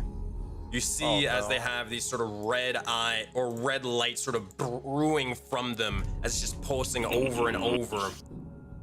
As it's doing so, you look over as you see a massive sort of robotic looking hound of the sorts just sort of running or walking across and scanning the likes of the area. Its giant red beady eyes looking up and looking down as if it's searching and scouring for something or someone. As it does so, the light begins to vanish and they're gone. But they didn't notice you with your stealth checks from before, so thank God. Nice. But they are still lurking around the area and if not right beneath you. Well, I count that as a win. What an Let's interesting go. dog. A different direction, great gang. How about we head straight west? Or not west, but left, whatever you want to call it. Yup, that's where I'm going. Alright, while this is sort of happening, stop right there. Oh, Hey, okay. Gunkel, Yeah. come with me. It's time to go on a ride. Me? Where you Oh, go? Good luck. This is why you gotta Oh, stay shit. close. Hey, Sammy, how's it going? Hi, Sensei. It's going. It's going. What are we doing in here? Oh, well, it's time to see if it ain't the consequences of my actions. Gunkel, you look over, and as you're kind of walking about, this is freaking cold, holy hell. But look around, and you just feel as if something's just watching you. Not just one thing, several things. You look around, and as you're kind of trying to keep up with the sort of pace with everybody, you just hear.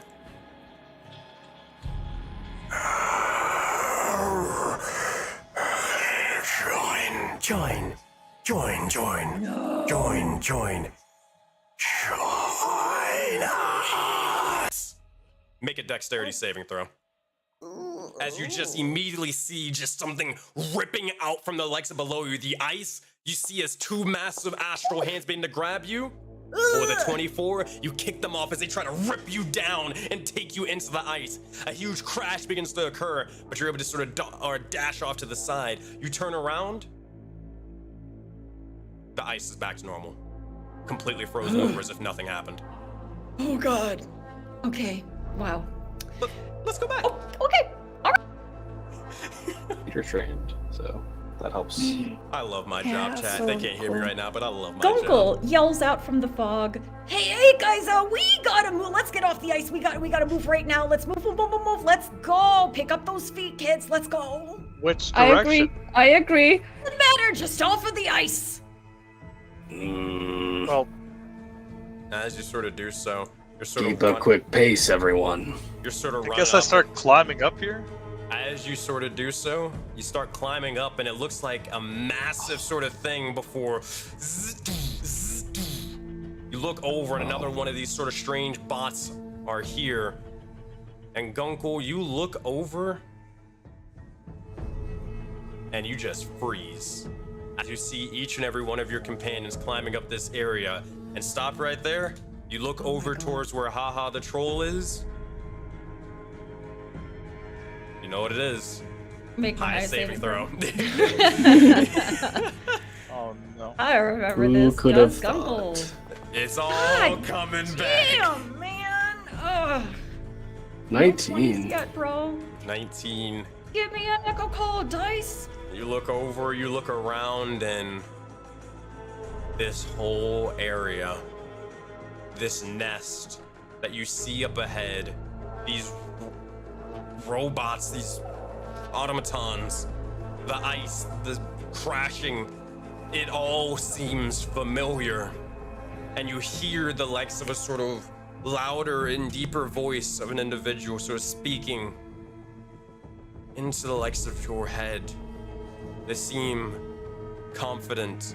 They seem really ready to sort of go out there and go for adventure. But with each step they take, with each circumstance brought to them, they are broken one by one. And you feel that same strange emotional pain as this bit of sort of memories and such begin to wash over and infect your own.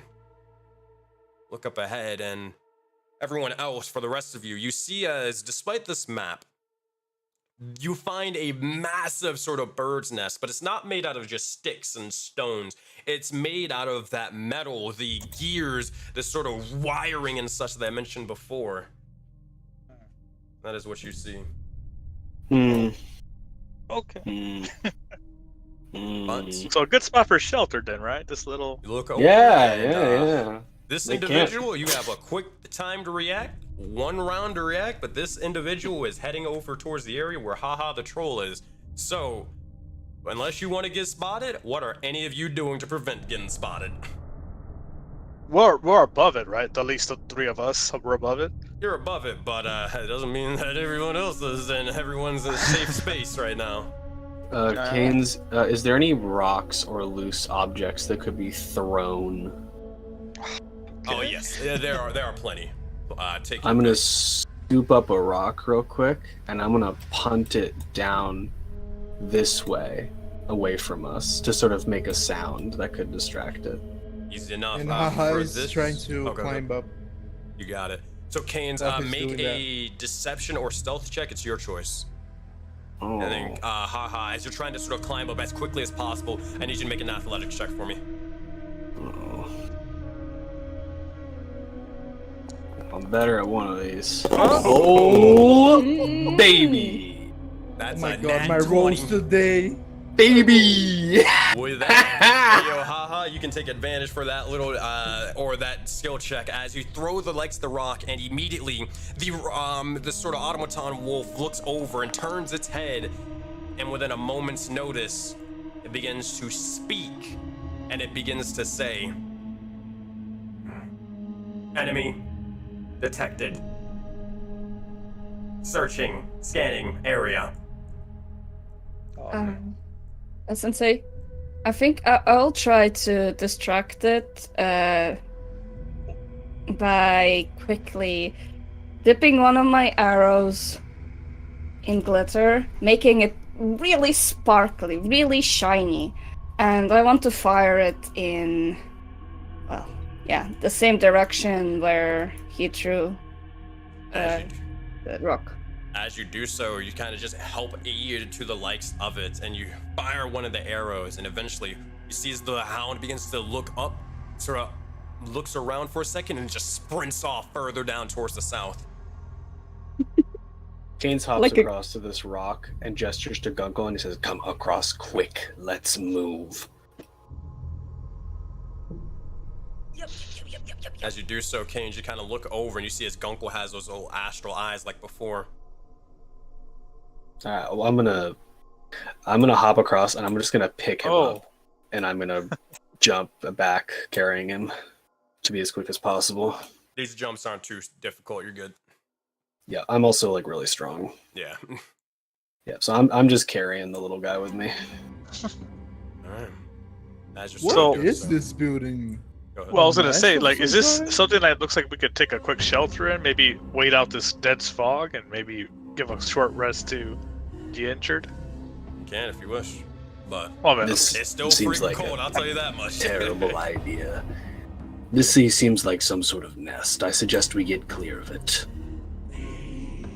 Yes, perhaps its owner will come back, and it World's owner seems is already quite big. perished, but alright. I mean, there's no Could eggs in be, here, right? Yeah. No, you don't does- see any eggs. Just lots does and this- lots of metal. Oh, but you Does do it see, look this like? thing. I was gonna say, You does see this one look? thing. So, here's some things that you guys get to see. This is some interesting stuff.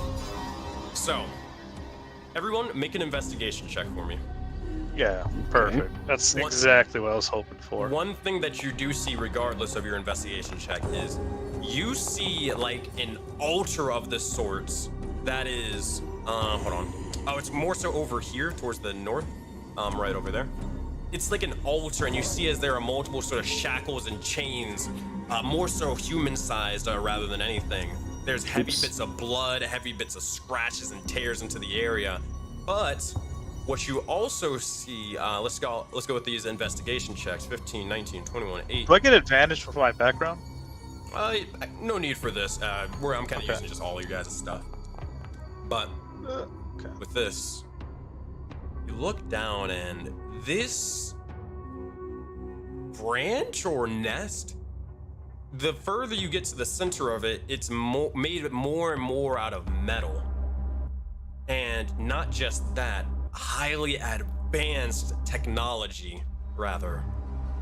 You look over at it and it seems to be almost moving and acting on its own.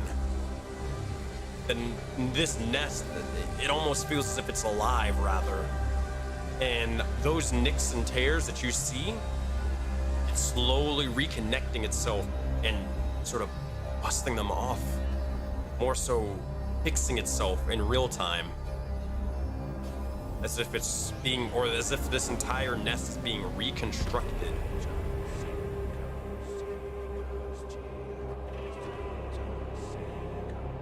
Gunkel would look around and try to find a power source, any wiring.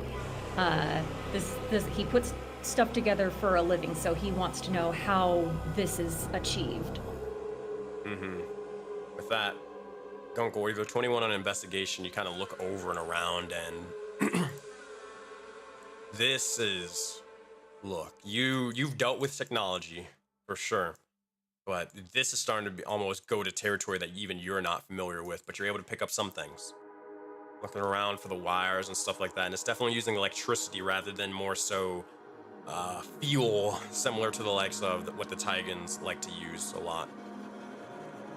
When it's using this bit of electricity, you're trying to find a source, and you don't find it in the likes of this sort of in the nest. But judging from where the wires are going, it might be on the outside of the nest, maybe towards the bottom, which is a good thing and also kind of a terrible thing, because that means you have to go outside the nest.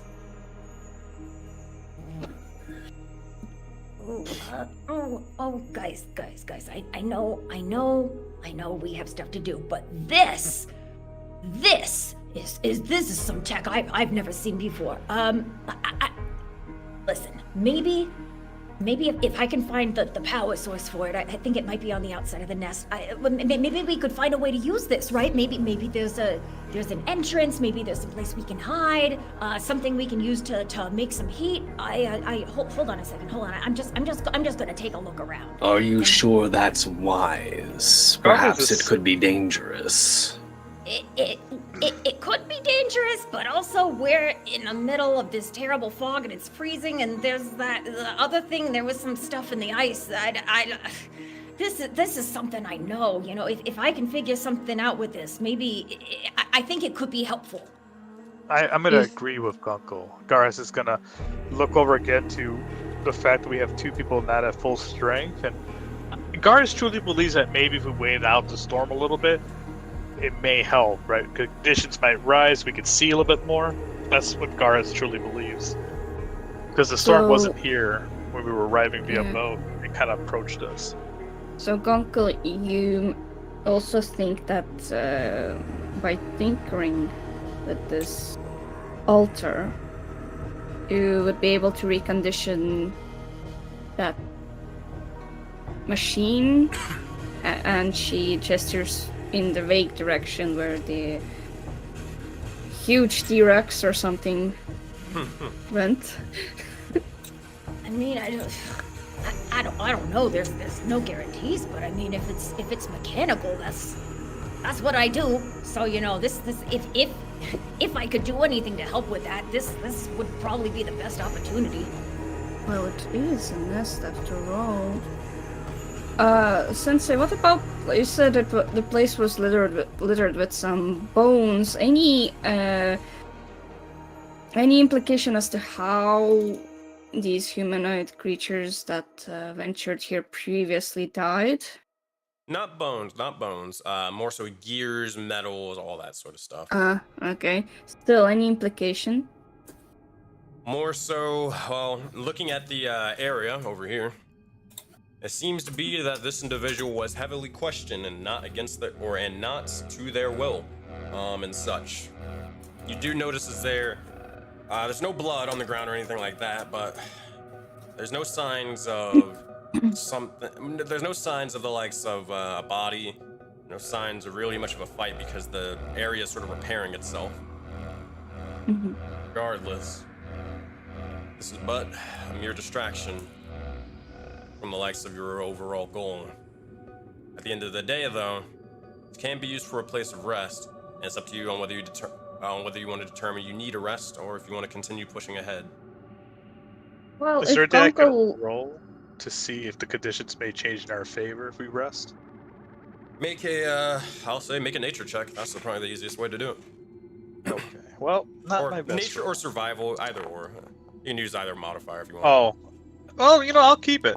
I was gonna say survival will be a +1, but you know what? All good. So 22 and that's 17. Yeah. This Taiga, it's terrible.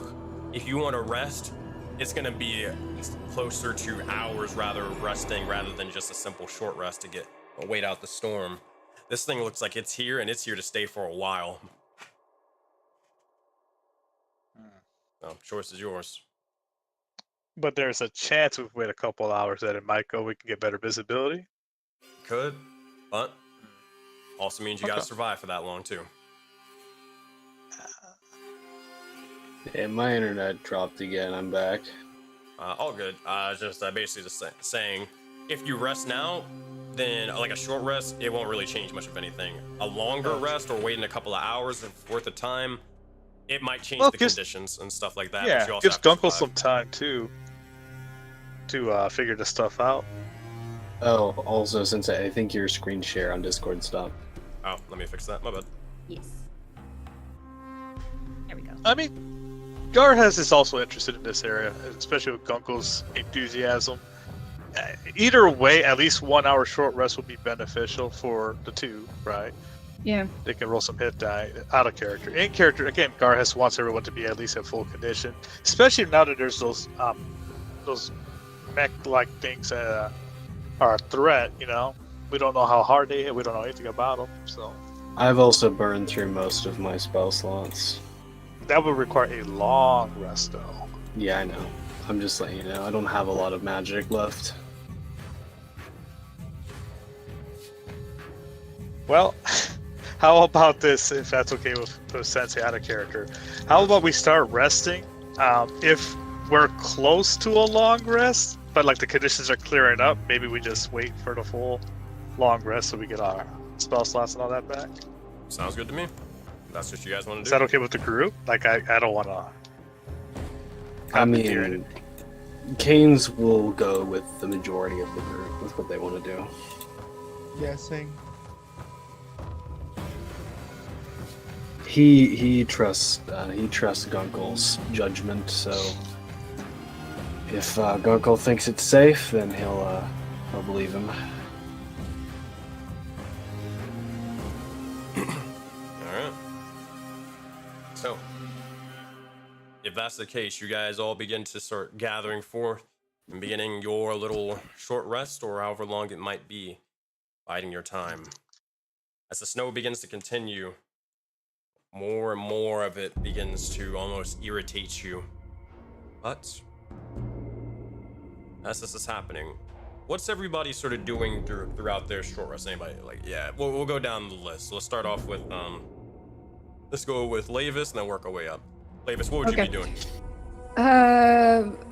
The first thing she would be doing is that she would try and see if there are any tracks. Even if this thing that chased them was primarily on ice, there were still some other things under it. So, as a hunter, she would like to see if there's any sign of artificial life outside. So, what's this nest looks like? Any signs if anyone else came near it from outside? What about the branches? Like, are there any trees around? What did they look like? Yeah, so looking around, no trees or anything like that. Just trying to get a general look around your surrounding areas and such, and not much. It's hard to really see through the lights of the fog. For example, you step several feet away from your companions on the other side of the nest, and you can't even see them anymore. It's that dense. But looking about, you see more so something peculiar. You look over and you see as over here, you want to move your character kind of up north, kind of towards the nest and all that. Here? Yep. Over here, you see as there is a hole in the likes of the ice, as if someone fell through or it was broken through. But make an investigation check for me. Second, taking notes.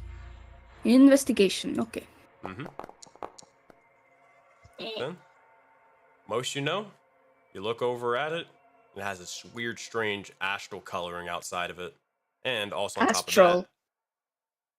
top of that, this ice, or that little hole, it is not forming back over.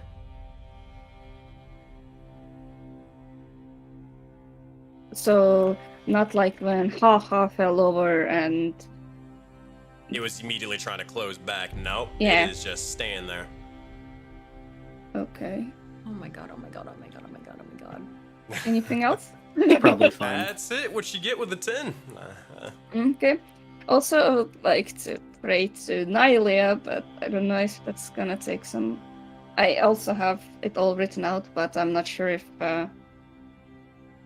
this will take a time or... I'll tell you what. Let's go to everybody else, then we're going to come back to you. Okay. We'll do that. Sound good? Okay, yeah. All right. Let's go over to next up in the overlay, Canes. What are you sort of doing? First of all, Keynes will hand over... I don't know if a short rest is long enough to do this, but he will hand over some of his rope for Gunkel to start fixing up, if that's cool. As you should. Yep. Gunkel, you cast the rope tricking on it and all that? Yes. As you do. I guess, Gunkel, because we haven't seen you really, like, cast magic and all that stuff. So how does Gunkel kind of cast spells or sort of do this, I guess, do this sort of ability? He does everything with his with his work tools. So he would like I mean, technically they're thieves' tools, but like whatever. They're tools. Tools are tools. It doesn't matter what the purpose they're for. They just do things.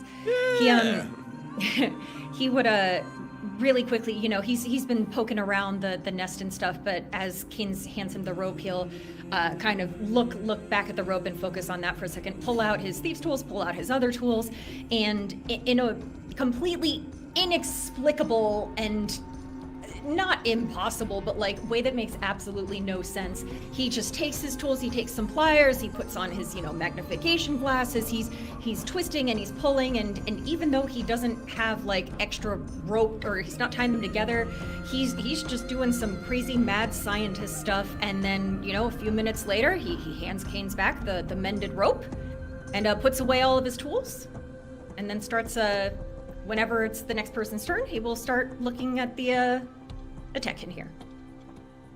Fair enough. As you do. Just like that, the rope is brought back to its original form, full and ready for pretty much anything you really need.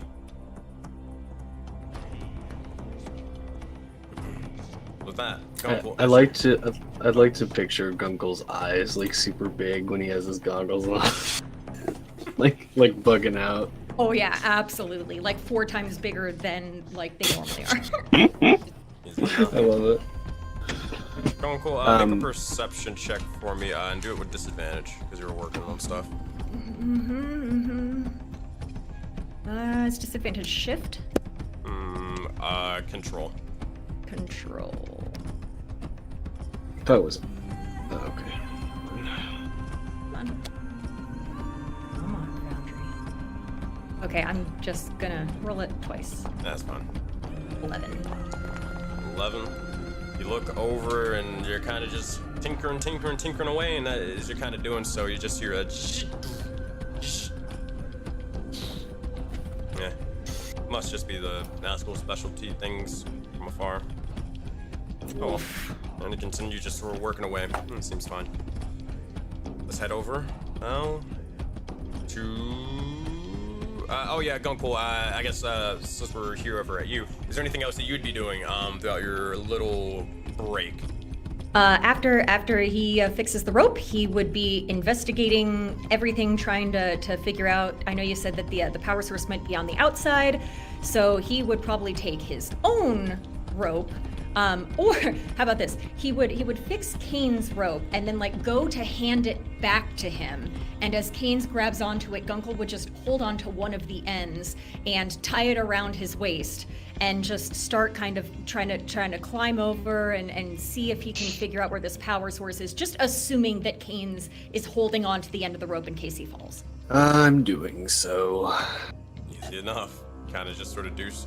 And as you start or bringing yourself further and further down and more, eventually begin to place yourself down, and you look over and you see as there is a big old wolf looking over in your general area.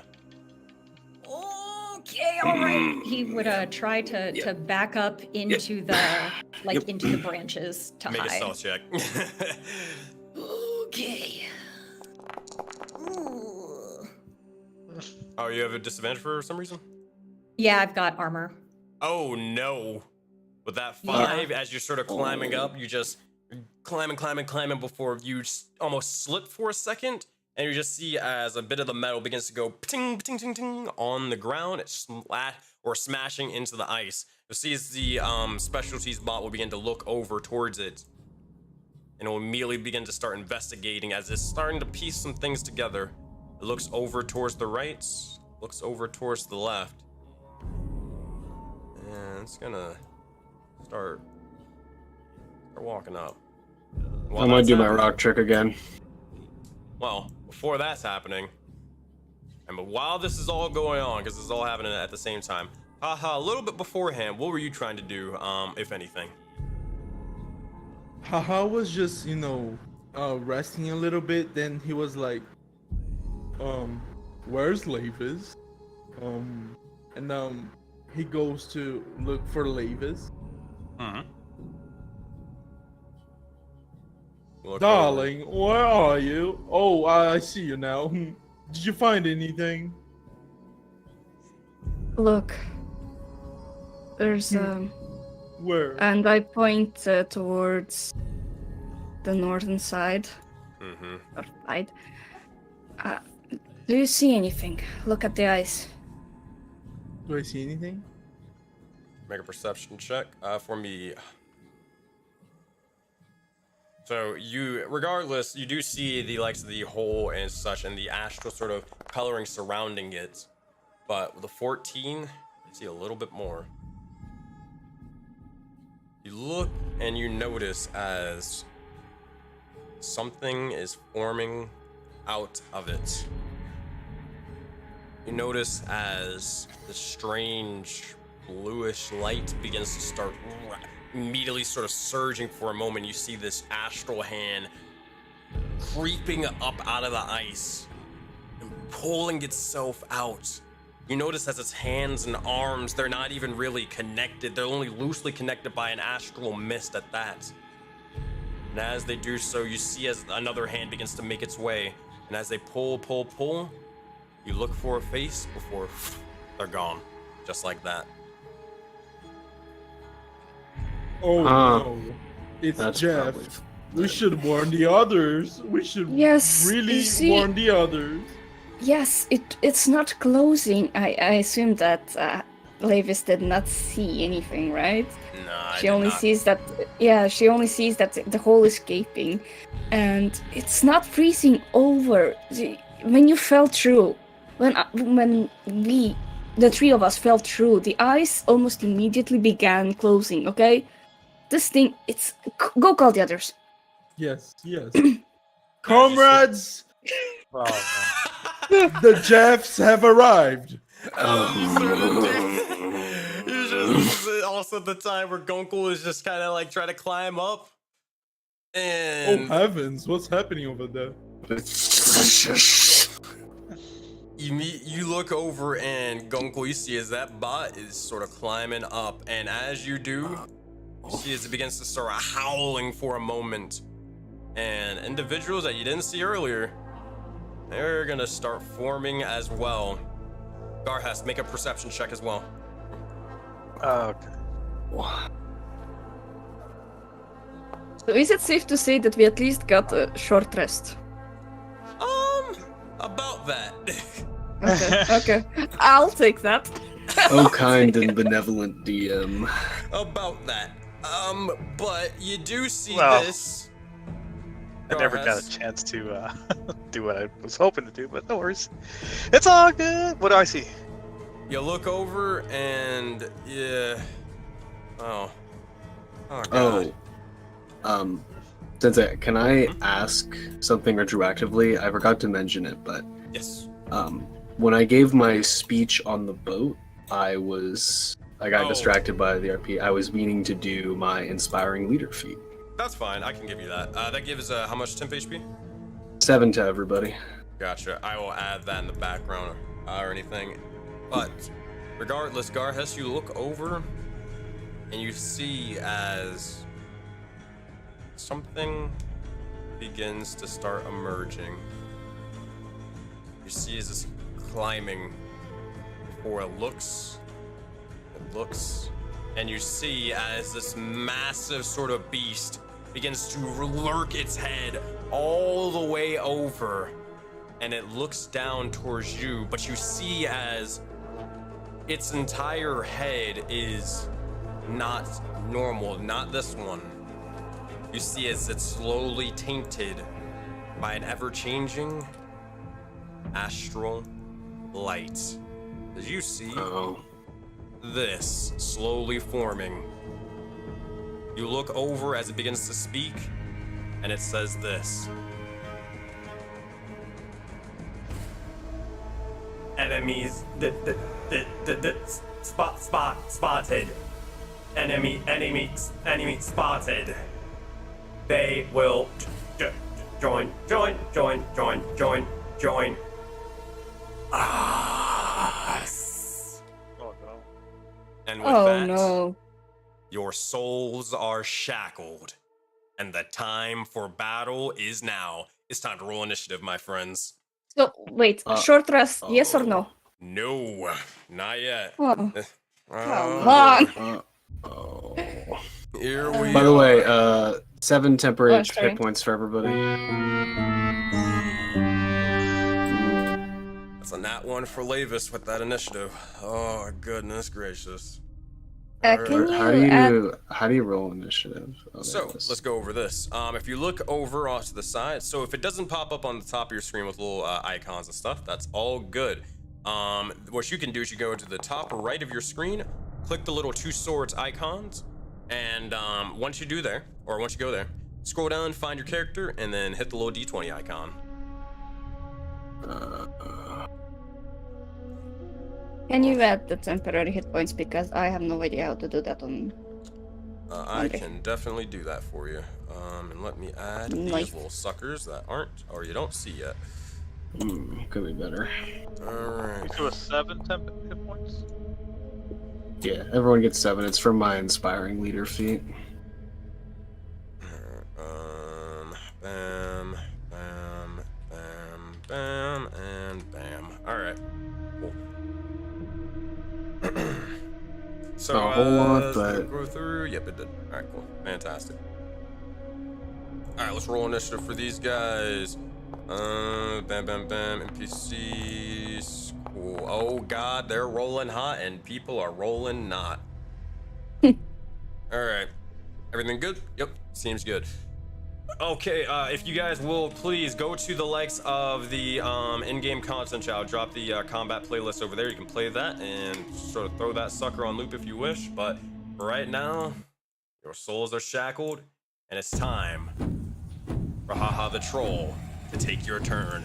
You look over, By you the way- see as the creature is getting ready to sort of howl out, and as they sort of do so, they're getting ready to strike into anything and anyone that they can possibly see. But before you do that, Garhas, you were gonna say something? Or not Garhas? No, Canes? like, so, I right was when gonna we're say, in, did everyone get their 7 temp points? I'm adding it in the background, like right now. Okay. And then go ahead, Garhas.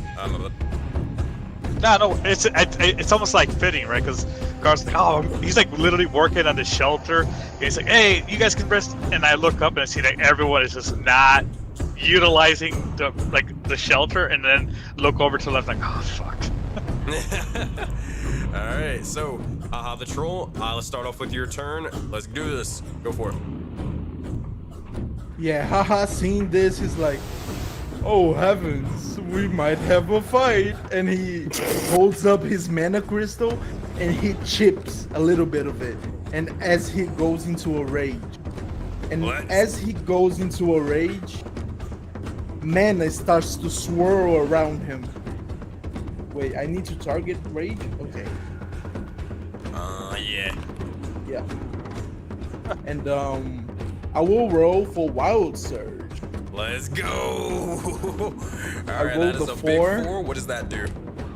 Magic infuses one weapon of your choice that you're holding until the rage ends.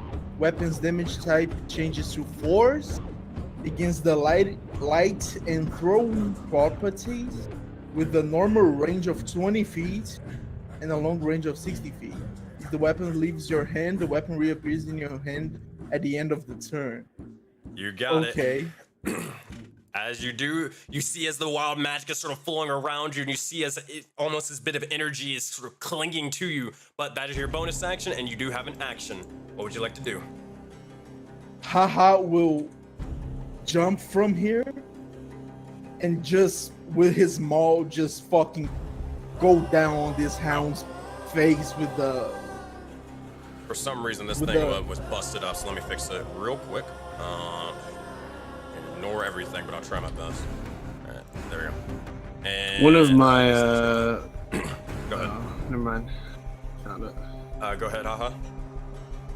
Yeah, he's going down, like jumping from here to here. Easy and enough. You're able to sort of climb up. crushing this this little hound here as Go he for it. attacks with his maul recklessly. Go for it. It makes 2 attack rolls reckless as you bring the mana crystal sort of maul and strike into him. The first one doing, I believe, 17 points of bludgeoning damage. That is max damage coming from you. With that 15 to hit, as wham, you crash into him. You nearly send it flying off of the nest from the first single strike. You do have a second one though. Go for it. The crusher feet makes it so he goes 5 feet away from me. Oh yeah. Yeah, this guy over here. Let me move him over here. Sensei, I He's don't. getting ready to fall back. Go ahead. Go ahead. I can't see what he's fighting. There's nothing on the map. It's probably because your character's not close enough. Well, I can see just fine. I just can't see. Oh wait, hold on. Let me see. Let me move you over here. Do you see it now? No. So, sometimes tokens How just about disappear Nope. in Foundry. Nope. If you just disconnect it, reconnect it, it'll fix it immediately. I Yeah, don't want to. probably. I know how to fix it. I can just copy and paste the token, but it's gonna mess up their initiative and all that stuff. Hold on, yeah. I'll rejoin. All good. I don't know why it was doing that. But go ahead and After- make your second strike. Yeah, after crushing this guy, he just closes the proximity and swings like a baseball bat into his face. You got one more Recklessly strike. again, of course.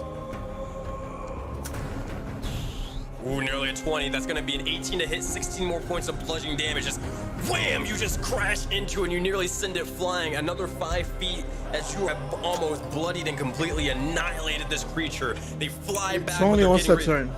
Oh, it's once per turn? Okay, my bad. Yeah. So as they're sort of trying to maintain their ground, they snarl at you and they're getting ready to pounce. But that is your action, your bonus action movement. That is all you've got. We go over towards Garhest. As you look over and you see as the troll is getting ready to start swinging over and over and over again, you're surrounded. What you got?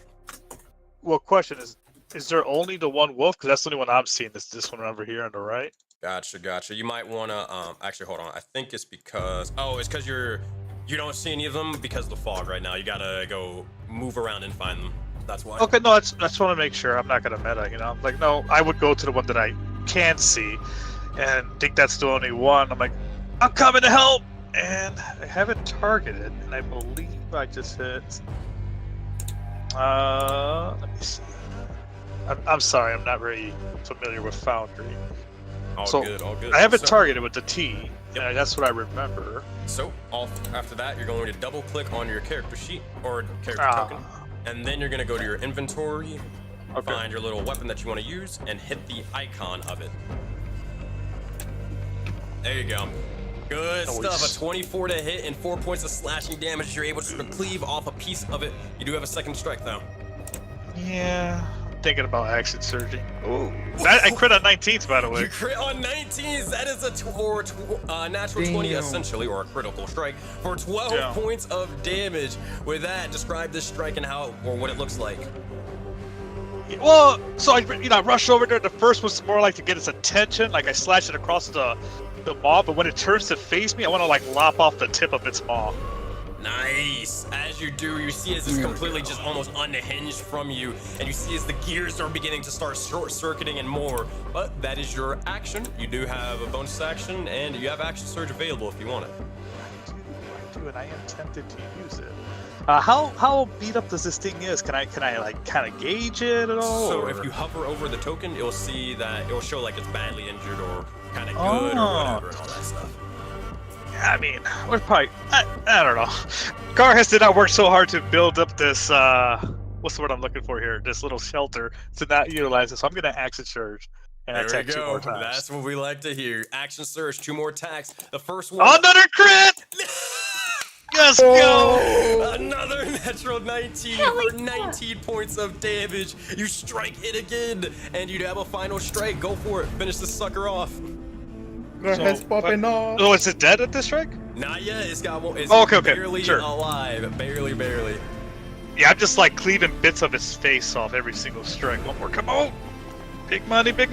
Oh. 21 to hit, 5 points of damage. It's still left standing, but barely. As you keep striking over towards it, you see as it's not even just his entire maw is ripped off, but almost his legs are completely slashed and torn to pieces. Garhest, is that your turn? I believe so. I don't really have any combat bonus action, so yes. What button do I press?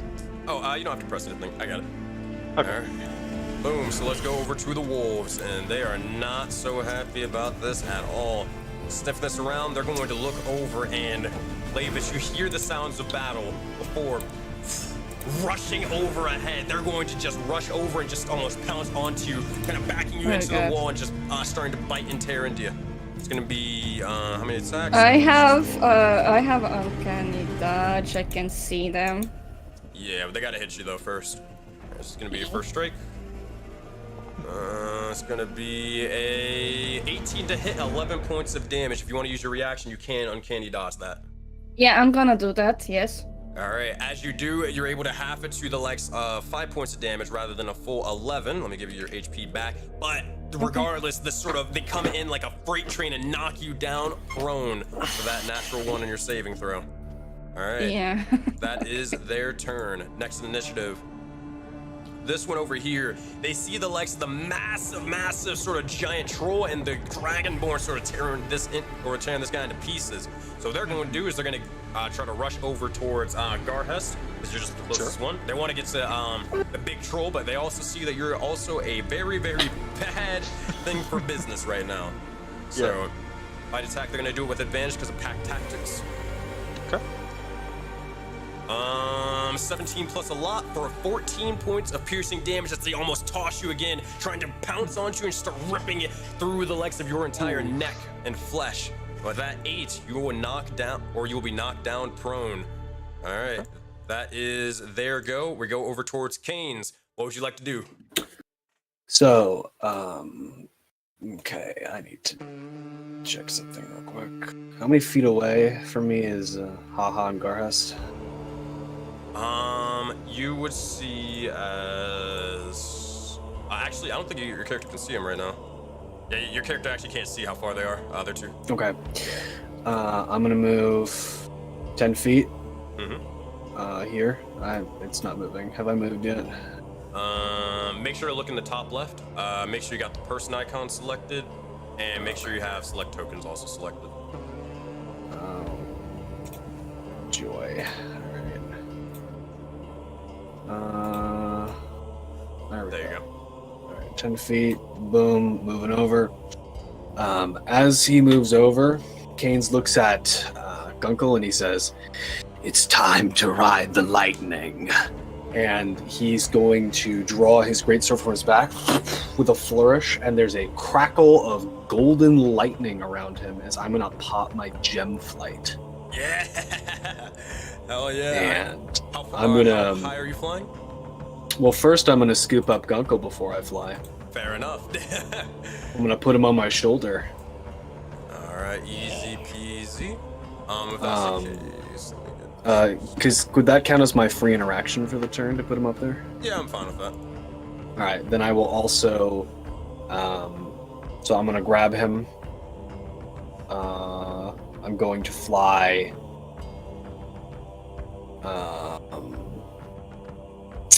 15 feet up, which I think will make me out of range of this guy, right? And then... watch this. Production value. And also, Gunkel, you're coming with him. Yep. Yeah. Coming with me, big guy. There you go. All right, as you guys begin to start flying upwards, you look over, and that is your movements and such. Yeah, because you're carrying them. So you got half the movement and all that. But you do have your action and bonus action still. Or no, action still. Yep, so I fly up, golden lightning crackling around me, and then I'm going to raise my hand to the side as my sword is going to erupt with more golden lightning, and I'm going to channel Divinity Wrath of the Storm as my greatsword turns into a golden lightning bolt as golden lightning surrounds Canes, and he rises up into the air, tossing the goblin onto his shoulder as he is now wreathed in golden lightning and thunder that booms around him as his sword becomes this torrent of golden lightning that he almost seems to catch from the sky that lances down into his hand. Oh yeah. Make the attack roll for me. I believe you can make it twice. Pretty sure. I think if you cast Wield the Storm, it should work, and if not, then we'll just roll manually, and I'll just set it up in the background. Do I get to attack? Because it says as an action. Oh, is it? Hold on, let me see. Blah, blah, blah. I don't think I get to attack. I think I just... Oh, yeah, you're right. Not yet. No, not yet. Gotcha. That is all good. It's been a while, because last the Storm Paladin was a long while ago. All right. Okay, so I have Gem Flight active, I've got my Wrath of the Storm active, they both last for a minute. Alright, so with that, Canes, that is your turn. Gunkel, you're riding the lightning and you're 15 feet in the air. What would you like to do? Excellent. When Kane says riding the lightning, Gunkel nods at him with a very determined look in his face and says, "We'll ride the lightning together, brother." And as an action, he is going to create an Eldritch Cannon, a tiny little one. I know what it not is. letting me click to roll it. Well, first off, before you do that, which Eldritch Cannon are you making? The Ballista, the Flamethrower, or the Protector? Force Ballista. All right, so here's what you're gonna do. So like a weapon or anything like that in Foundry, I believe if you just click on the Force Ballista while targeting people, then it's gonna start, shooting them. Cool. Awesome. All right, so he's sitting on Kane's shoulder, and he takes his action. He pulls out some tools, pulls out some stuff from his belt, from a variety of pockets all over his person, using tools to assemble this tiny little ballista. And then once he's got it together, he kind of like attaches it to his arm, kind of like a Spider-Man spider sling. And as a bonus action, aims at this specific Nazgul specialty and fires it off. All right, go for it. Make your attack roll.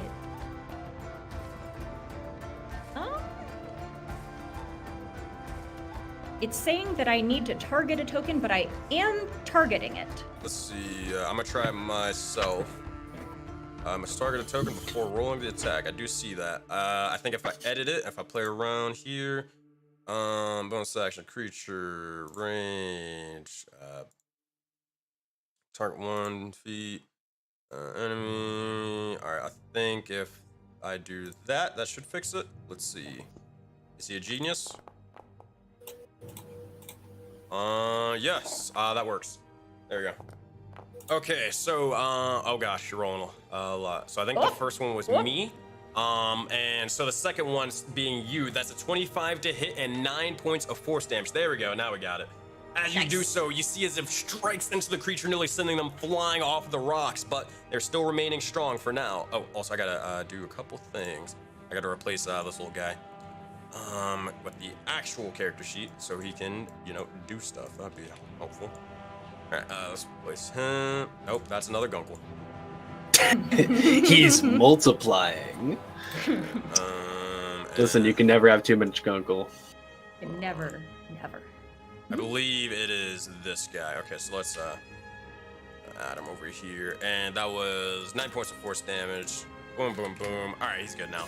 All right, Gunkel, that is your action. That is your bonus action. I doubt you're moving anywhere, but just in case, you never know. Correct. Yep, I appreciate you asking, but no, I am staying right here on his shoulder. All right, all good. So, if that's the case, we're gonna go towards the next individual being, well, it's time for the corruption. All right, y'all. You've been wondering where they are. Here's exactly where they are. You look over and you see as Gunkel and Canes, just a sort of blue mist begins to form. And almost like a flash, you see as the bits of corruption begin to start slowly forming together and firing off multiple stray ice beams directly towards you.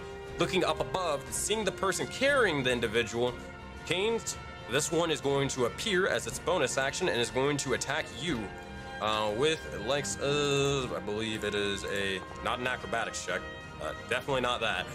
They're gonna hit you with a chill touch. Yeah, chill touch. And they're gonna do this twice.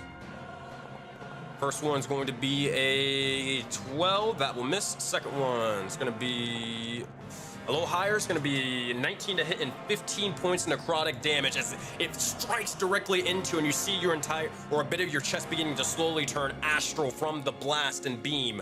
That said, that is that guy's turn. Next up, it is, there it is. Over here, Garhas, you probably wouldn't be able to notice them as you're kind of dealing with the likes of the wolf off to the side. This individual is going to slowly appear, and as they do, they're going to actually strike over towards Haha the troll, and they're going to fire 2 chill touches at him as well. First one is going to be a 16 to hit and 6 points of damage. Also, it's reckless, so let me go roll one more time. Yep, you have advantage. Alright, just in case of a crit. The first one was with advantage, though. Oh, it did? Okay, cool. Yeah. Never mind then. Alright, let me... Alright, so you should be at 43... No, you should have just the 10 HP down to this.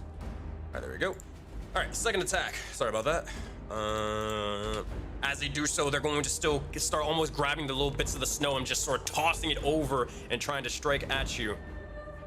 That is a 25 to hit and 10 points of necrotic damage as it strikes in. Same thing with Canes. You're being almost afflicted with this astral nature as well.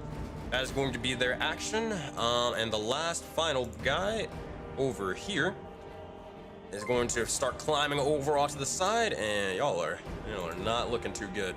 Lavis is going to rush over, but the good news is it's going to make these attack rolls with disadvantage because you're prone. Alright, okay. I guess I have that going for me. Alright, so that's a 12 that will miss. Second one. That is, I think, even worse. That's a 10. That will also miss. You see as they start throwing multiple sort of icy beams towards you, but they're not able to make purchase as you have. They're a little bit harder to hit and a harder target. But Lavis, you are now up. What would you like to do? Well, I am not prone anymore, am I? Nope. If you want to stand back up, I got you. Okay, excellent. So first things first, I want to start with a bonus action, and I want to disengage, but I also want to disengage with my wings, so I want to disengage and go up in the air. You got it. As you do, you bamf out the wings and you begin to start flying up. How far do you fly? Well, I have a flying speed of 30 feet, so... yeah, I think I'm gonna go up 20 feet. 20 feet, you got it. As you begin to do so, you take flight away from these creatures, and with that, you are flying, but you still have your action if you want to do anything. Yeah, so if I have, if I flew up 20 feet, that means I should have like 10 more feet of movement speed. Right? Alright. Okay, I'm going to move here. 1, 2, okay, here. Easy enough. And, okay, so I see pretty much everyone, correct?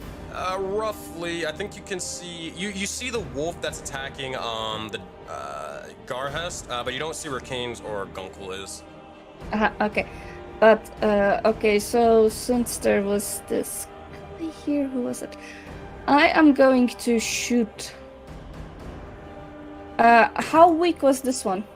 It has not been injured yet, or hit. Mm-hmm. Okay, and I see this one. No, you would not see that one. Too far. Okay, so he's too far, okay.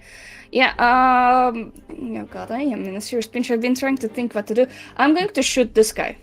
You got it. As you do, load up an arrow and fire forth. So you're going to target them, hovering over them and hitting the T key. And afterwards, let me see when you do that.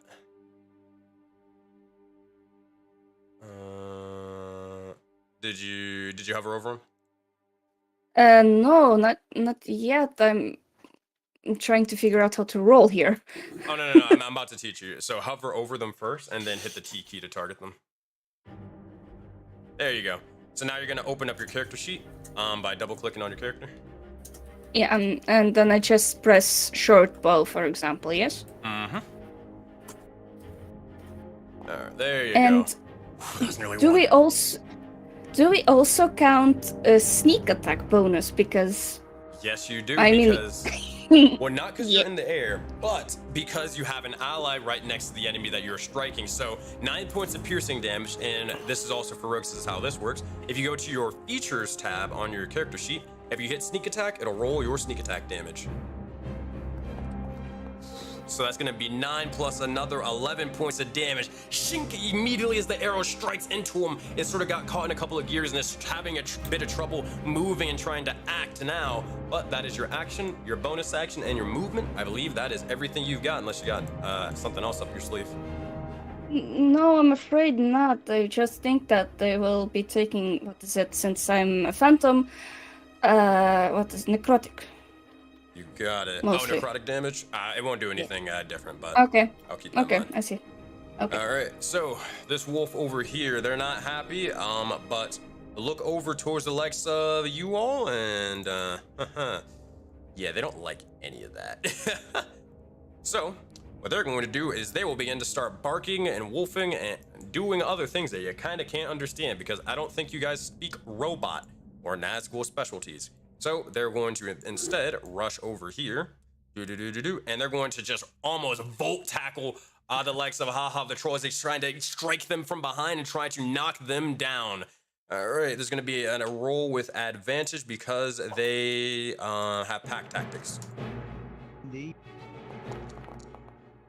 All right, that's 7 or 22. That's going to be 10 points of piercing damage, which is reduced to half because you're raging. And that will be... I also will get to reduce it further, actually. How so? I have a reaction. I'm trying to find how to, like, link it. It's not... Oh, I think I know what you're talking about. Is it your fighting style? Yeah. I don't know. What is it? I think it's like the protection. It might be in features. I figured I could, like, interception. Yes. Yeah. How do I do it? So if you go to your features tab and then you look for fighting styles right underneath action surge. See, I don't see that. I see class levels, investigator, champion, but I don't have any other abilities. Scroll down. Do you see where it says active abilities? No, there's nothing there. That's fine. I see it on my end. Just roll a d10 plus 3. Sensei, I will be right back real quick. Okay. Okay. 8, that's going to be 11 points is what you're going to be able to try to reduce it by, and yeah, I think that was basically all their damage. Yeah, 10 points of damage, you're able to intercept it, and you're able to completely sort of nullify it whole. With that, I'm going to give you your HP back, haha. So what does this kind of look like as you're trying to intercept it? You're on the ground, you're prone, but you're still trying to protect your friend. Yeah, because, you know, even though he's big, you know, this thing's coming in, I would like to envision that he's just, like, maybe going for the leg of Haha, trying to knock him down, and I'm just going to, like, bash his face out of the way. Right. As you do, you see as he begins to go flying, but he still remains strong for now. Let's see what's going to happen next time in initiative. As top of the round, we have Haha the Troll. You are surrounded, my friend, but you are ready or right where you want to be. What would you like to do? Haha just has a huge smile on his face. He looks at this guy, throws a little bit of glitter at him, and just, you know when Trundle procs the lethal tempo? Yeah, that's what's happening. He's just going to crush him with his first attack. As you do so, recklessly. you begin to start. Go ahead and make your reckless attack. You just start striking into him, and as you strike again and again and again, it gets faster and faster and faster with every single bludgeoning strike. And that is going to be a 19 to hit, 12 points of bludgeoning damage. How do you kill them? I seasoned him with a little bit of glitter, and then like a baseball bat, I just fucking hit him, and he just goes off flying because of the crusher feat. With that, as he does so, you see as he goes flying, just strikes directly into the ice. It shatters forth, and immediately it's just enveloped right back once more as they are dead and defeated. With that, my friend, you do have your secondary strike. Yeah, and he looks at this one. Oh, another one? Oh, golly, what a day. And he will attack him recklessly. Go for I it. have returned. I'm back. 26 to hit, and that's going to be another 10 points of damage. Also, I haven't been including your rage damage. My bad. So it's going to be an extra 3 points of rage damage on top of that as you're striking into him. And this one, he is just from the single strike, he's barely left standing already. Haha, is that your turn, or you got anything else? As his bonus action, you can see Haha mess with his monocle a bit, and just, you know, have better posture as his troll blood kicks in, and he uses his feature troll regeneration. Got it. Alright, I forgot how much you heal. It's only the one time. I believe it's it's not so. It's con mod plus proficiency bonus. Thank you. So that's gonna be 6 health towards you. I'm gonna give you your 6, and you're back at 40 HP. Good stuff. All right. So, that is your turn, I believe, right? Yep. Garhest, you look over, and as your troll friend begins to take out the beast, you look over, but you are still knocked prone as this wolf is just snarling at you. Yeah, no, so it's half my movement to stand up, right? Yes. Alright. And if I move here, no attacks of opportunity, right? Because I'm staying within the zone of control? Yeah, no attacks of opportunity. Okay, so I'm going to stand up, move over, and assist our troll friend over here trying to finish off this one in particular.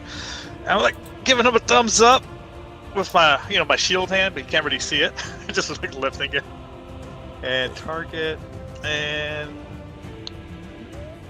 inventory, you said? I also figured out why it wasn't working. I had all the things selected, which I guess turns them off. Oh, yeah.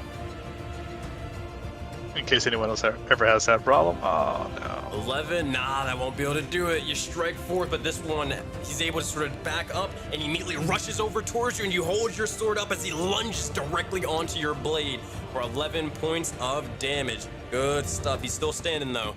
You do have a bonus action. Anything else? Damn. Bonus action shield bash? I don't know. If you want, go for it. Wait, do I have that? I don't know. Let's see. Well, because, It's technically only for like two-wielding fighting if you're using a weapon in each hand. Oh, okay. I thought you had the actual like the Oh, shield. no. Shield Sorry, master no. thingy. Nah. Okay. No. Okay, just checking. All right. So if that's the case, then that is your turn. As you begin to ready yourself, we'll see what happens with the next dire wolf as they're going to rush over here. Now, Lavis, you're kind of flying up in the air, and they don't really like that. So because everyone's flying, they're left with no other choice but to continue sort of circling around as this one's going to rush over and start basically trying to rip and tear into Garhest. They're going to have advantage as well. What? No opportunity of attack? No, because you are flying up in the air, but that is a natural 20 for 26 points of damage towards Garhest as they jump down onto him and start almost tossing him nearly completely off and over the nest. With that is going to be his turn, and it is a bad one. Next one over here, this one is going to start circling around towards the legs of our troll friend, and they're going to start biting it down into them with advantage. I think Garhest, it might be time to use that second whiff. Nah. That's nearly another crit. It's a 19 to hit, and it's going to be a total of 9 points of piercing damage. Garhest, are you using a reaction or not? Yeah, I'll use it. Go for it. Just in case. You said it's a 1d10 plus 3? Alright. Yep.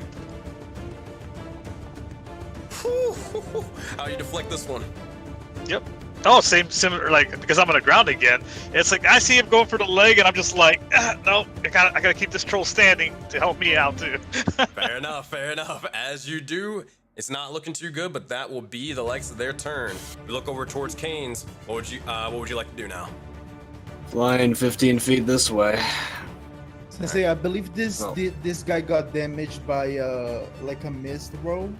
Also, Gunkel comes with me. Because he's flying with I me. think so. Nah. I think he just got jacked up. Yeah, he got jacked up. He got hit for 11 points of damage. It was the second attack from Garhest, right? Alright. Yeah. Before the other dude leaves my line of sight, as I'm moving, I want to gather up the lightning and throw and make my 2 attacks on him on my way out. You got it. I think you target the spell and then hit the channel divinity and it should work. How do I do that? So what you're going to do is you're going to hover over their token, like the enemy token. Okay, hold on. And then you're going to hit Got the it. T key. The T? Yep. Bam, Okay. There you go. And then what you're going to do is double click on your character sheet. You're going to go to the features tab. Afterwards, you're going to hit, you see where it says Channel Divinity Wield the Storm? It's the second one. Okay. Right above Breath Weapon. Try that and And let's see if that works.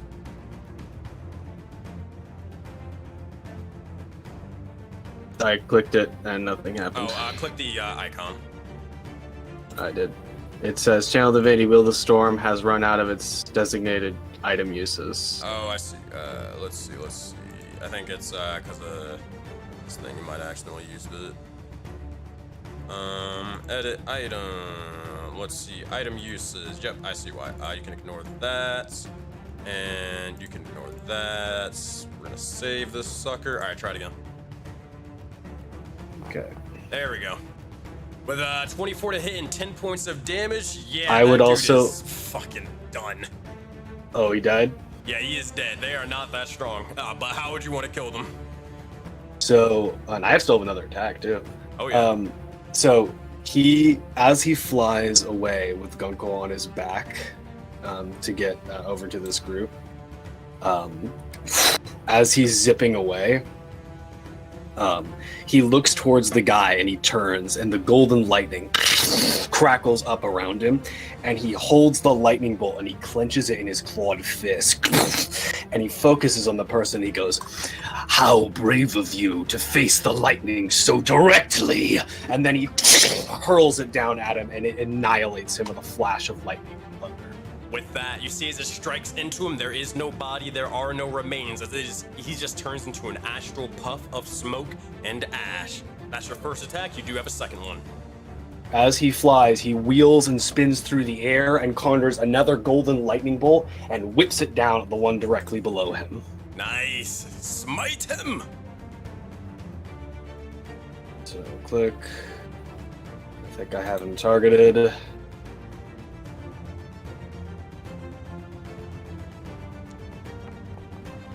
Oh, not that one. That's a nat one. I'm gonna have a use group my history?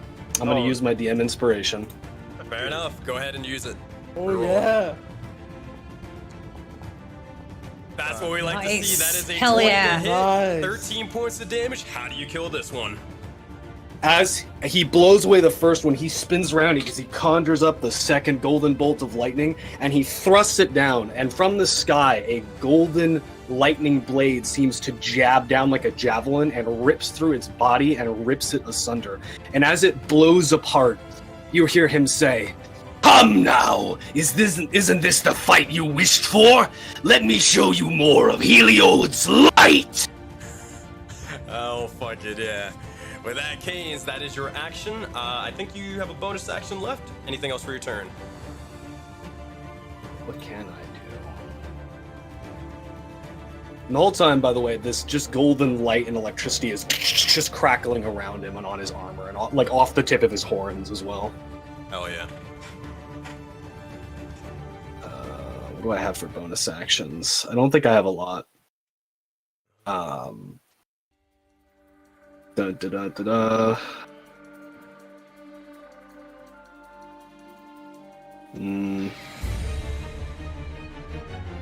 Oh wait.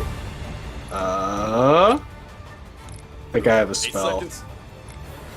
Yeah, I'm going to pop Shield of Faith on Haha. You got it. I'll cast a Shield of Faith on it, as I said before the timer. But Gunkel, you are up. What would you like to do as you see as the lightning is crashing everywhere?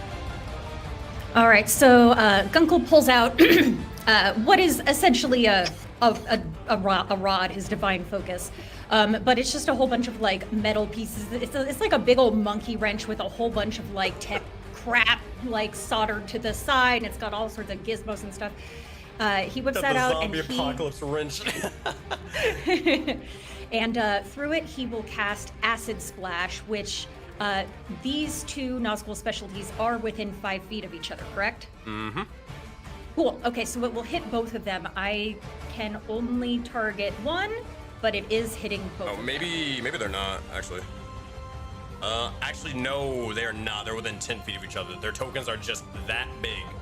They're not, damn. Okay, then in that case, he will instead cast Firebolt at this guy You got it. for his action. Firebolt, also nice. Yeah, So 25 it to hit, als- 5 points of damage. Go ahead. Yeah, it also does an additional 1d8 because it is through his arcane firearm. Mm-hmm.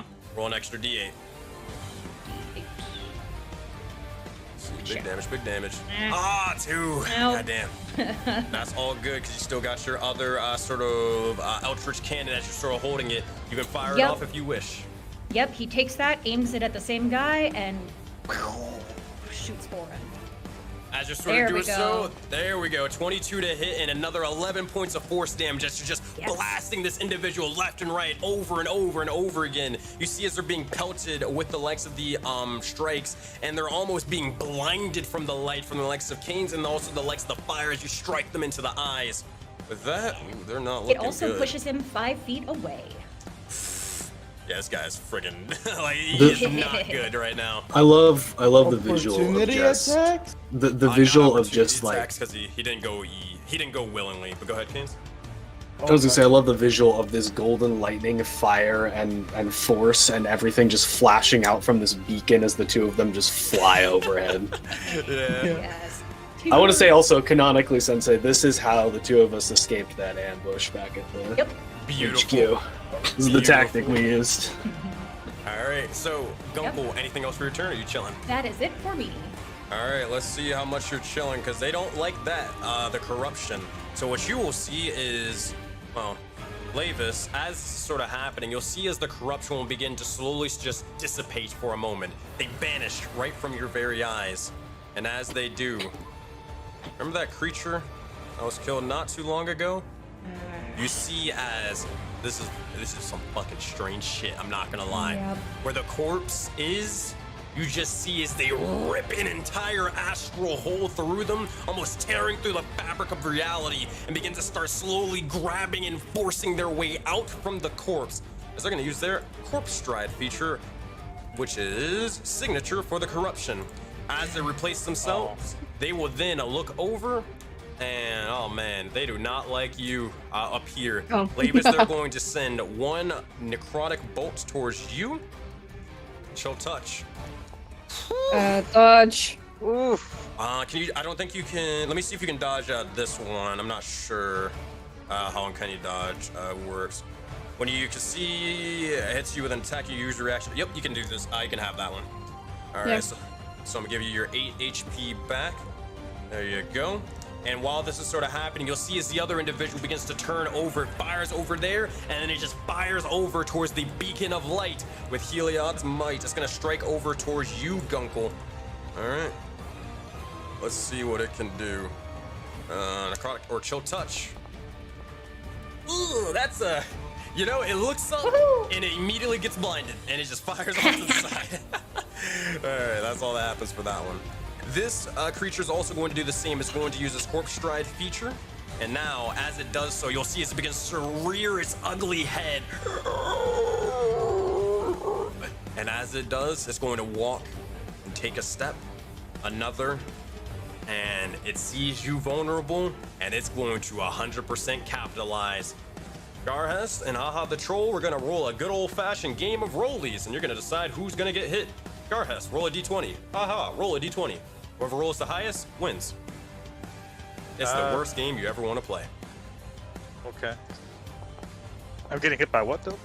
Well, we'll see if you get hit. So Haha rolls a 5, Garhest you roll a 14. So Haha, you are the one that's going to get hit with the likes of. Do not forget he has Shield of Faith, so his AC is at +2. Yep, I added it to his AC. So we're going to roll a necrotic touch. We're going to do this with advantage. That's going to be a 15, and that misses because of the Shield of Faith. Fuck. Hey, look at that! Okay, and so what does this look like as the Shield of Faith? That's going to be, or excuse me, natural 16 plus 22, or for the whole modifier. That's going to be 6 points of necrotic damage, and you're going to take the full one for that one. Hold on, let me just see one thing. Let me make sure I'm still alive. That's going to be, okay, cool.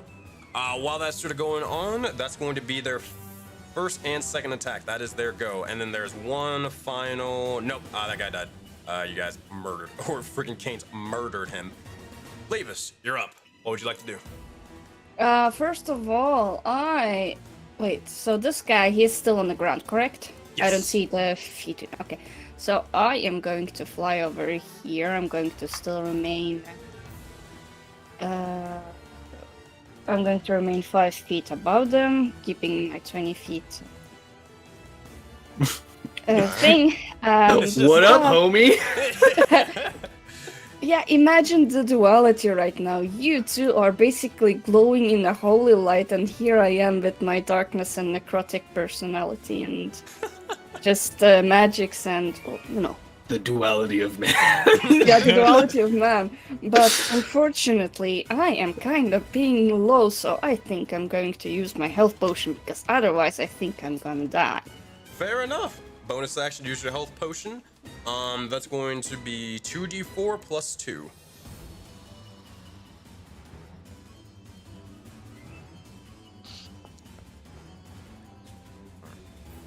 All right, 8 points of healing. I'm gonna add that to your character sheet in one moment. But that is your bonus action. You do have an action, Levis, as you drink up and you ready yourself. Okay, I'm going to target this one, the badly injured one, no? All right, yep, easy enough. I'm going to shoot him. Go ahead, as you're ready, you're the likes of your bow. You fire forth as you load the arrow. Go ahead. That's going to be a 22 to hit, 8 points of damage, and yes, you will get sneak attack on top of that because you have an ally next to you. So 6 more points of damage. Let me see if it added it. Yeah, they are still alive, but barely at that as the arrow strikes into them, and now at this point, you struck them directly into the eye, and they are completely blinded from that strike. All right, Lavis, that is your action, bonus action, and movement. I believe that's your turn, unless you want to say or do anything else. I want to. Of course, I want to say something. Yes. Slay them all in name of Nylia and Ambrosi. That's enough. With that, as you do so, you'll see as all the sort of Nazgul specialties are looking over towards you, they bark and look over towards the corruption for a moment, but we'll see what happens next. We're gonna go over towards the next individual in initiative. Haha the Troll. Third round. What you got for us? Yeah, Haha is going with a overhead crush on this hound over here. He's not aiming to push him 5 feet away. He's just aiming to crush, see if he goes down. So yeah. A good old gore classic. Yeah. Recklessly, as always. If you don't do reckless. Yes, sir. As you do, 21 to hit, 10 points. How do you kill him? You are murdering people out here. He just takes the mana crystal over his head and just bonks. Easy enough. As he laughs, he throws a little bit of glitter in the corpse and then's like, "Oh, Ambrosi be with you." Oh, so sorry. With that, one of them's down, but you do have a second strike.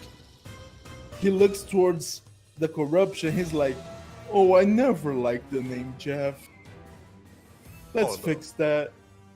And he fucking baseball swings the corruption. Go ahead, make your attack roll with that advantage. Okay. All right. Oh, I forgot to target. Yes. Okay. 14, 22 to hit. That's going to be 12 points of damage. And with that, yeah, just able to completely one-shot this creature. They are dead and defeated as you just smash into them. Bits of astrolite flies over off to the side, spattering across the walls. And again, there is no body. It is just astral smoke. Oh, by the way, Dad, you got your mic still on. Yeah. He does not know. He's just talking. He's just talking. No, I know. Haha will just move over here. I was just reacting to what's happening. Oh, He'll hit a sick, nasty JoJo pose as I end my turn. Roll a performance check. This is just for me. Love it. You know, it's like as Ambrosi would say, "Good job." I'm really proud of Needs a you. little work. Like, but you kind of see, their form's a little bit off, but they got it. It's the effort that counts. Thought that counts. Yeah. I give thumbs up. Oh yeah. All right. So with that, Garhest, you are up. What would you want to do? All right, first thing is I'm gonna second wind as my bonus action. Fair. Gonna give you That's 10 something HC. fighters can do. All right, and then I'm gonna stand up and, kind of crack some of my bones. Like, it's not so bad. It's just a flesh wound. Step up here and target this wall. Try to finish it off with a couple attacks. You got it. As you strike into him, you'll see as it begins to try to almost usher into the. Oh, so But close! no, nat one. It was almost another crit with the 19. Yeah, I saw it. It was literally hovering on that. One more It's all time. good. Yeah. 17 to hit, All right. 5 points of damage. Not as much, but it's still a little bit to add it all up. As you strike into him, you'll see as now at this point it's fight or flight for this wolf. Look over. Garhest, is that your turn? That's all I can do. All right. We'll see as this individual is going to get ready to strike at you, and they're more so kind of backing up while they do so. You'll see as they just try to bite down and try to almost yank at your legs and ankles. All right. This is not with advantage. Yeah, it's just a straight roll. Oh my god. Oh, damn. 23 to hit, 14 points of damage as they yank you right at the ankles and start dragging and pulling you.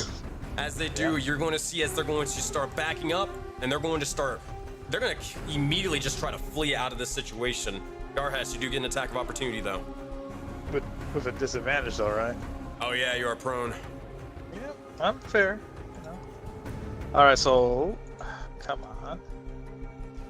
Let's go to inventory and hold control, right? Yes. Okay.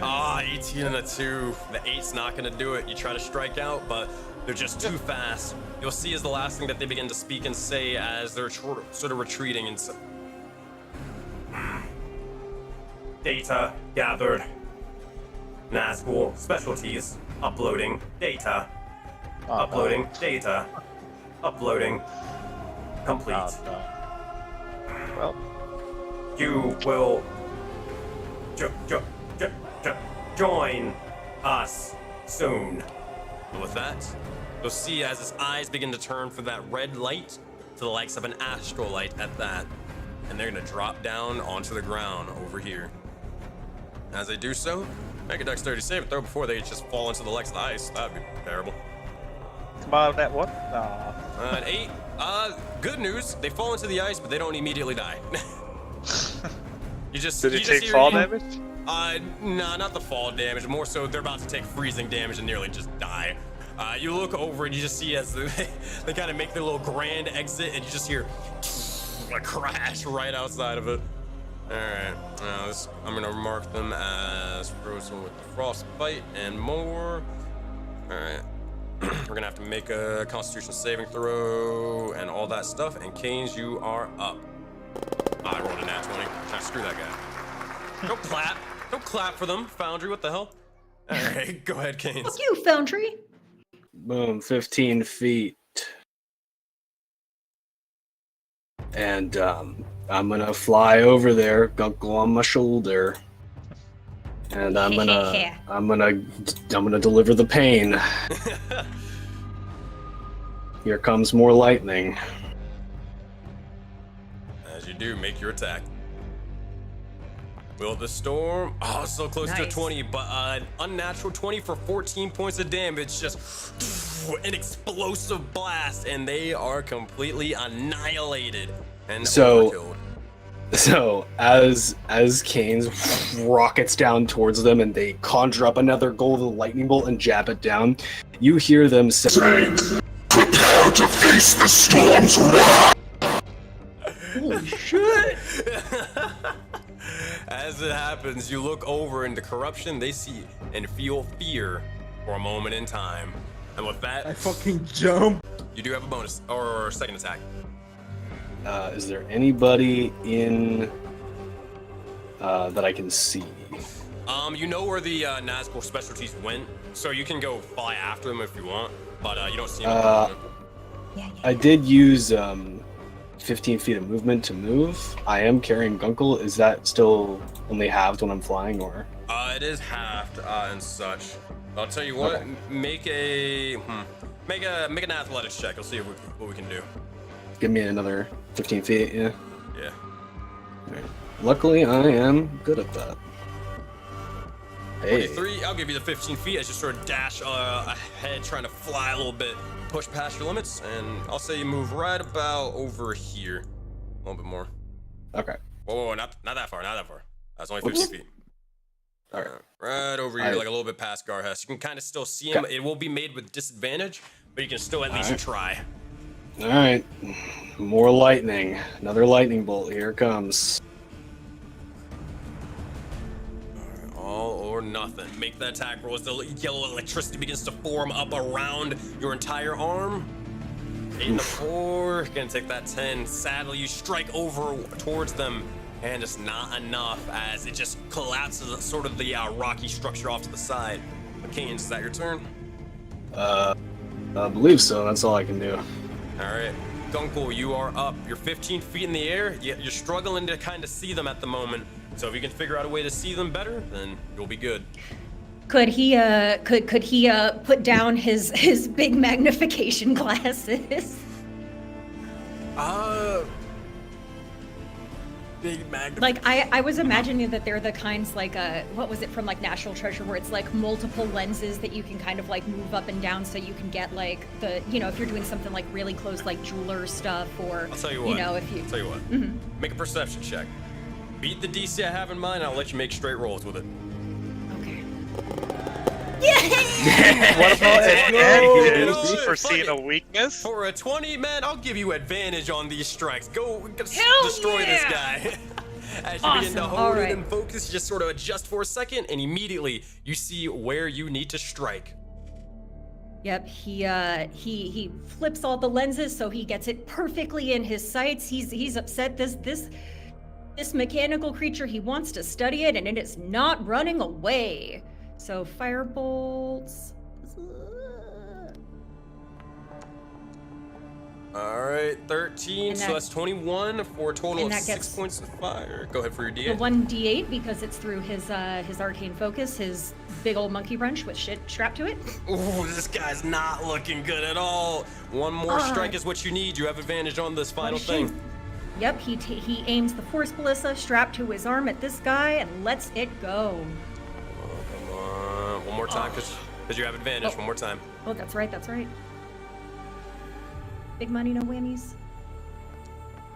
Natural 90. That's what we like to see. And for 7 more points of force damage. Oh, yeah, everybody else targeted. But you look over, and as the force ballista fires forth, it soars through the sky, and it strikes into the Nazgul Specialties bot. Sammy, how do you want to do this? Describe their demise.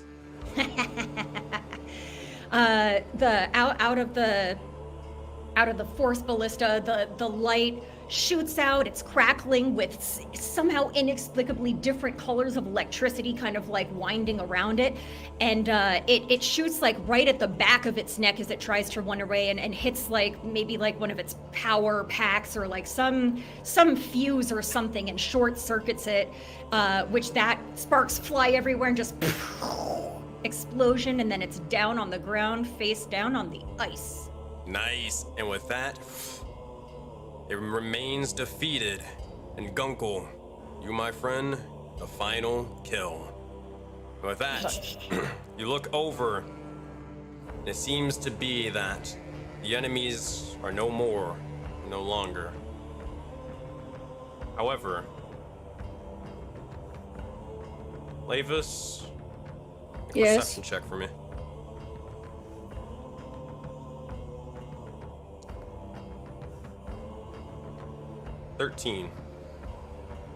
Look over off to the side, and you see as you're still not alone.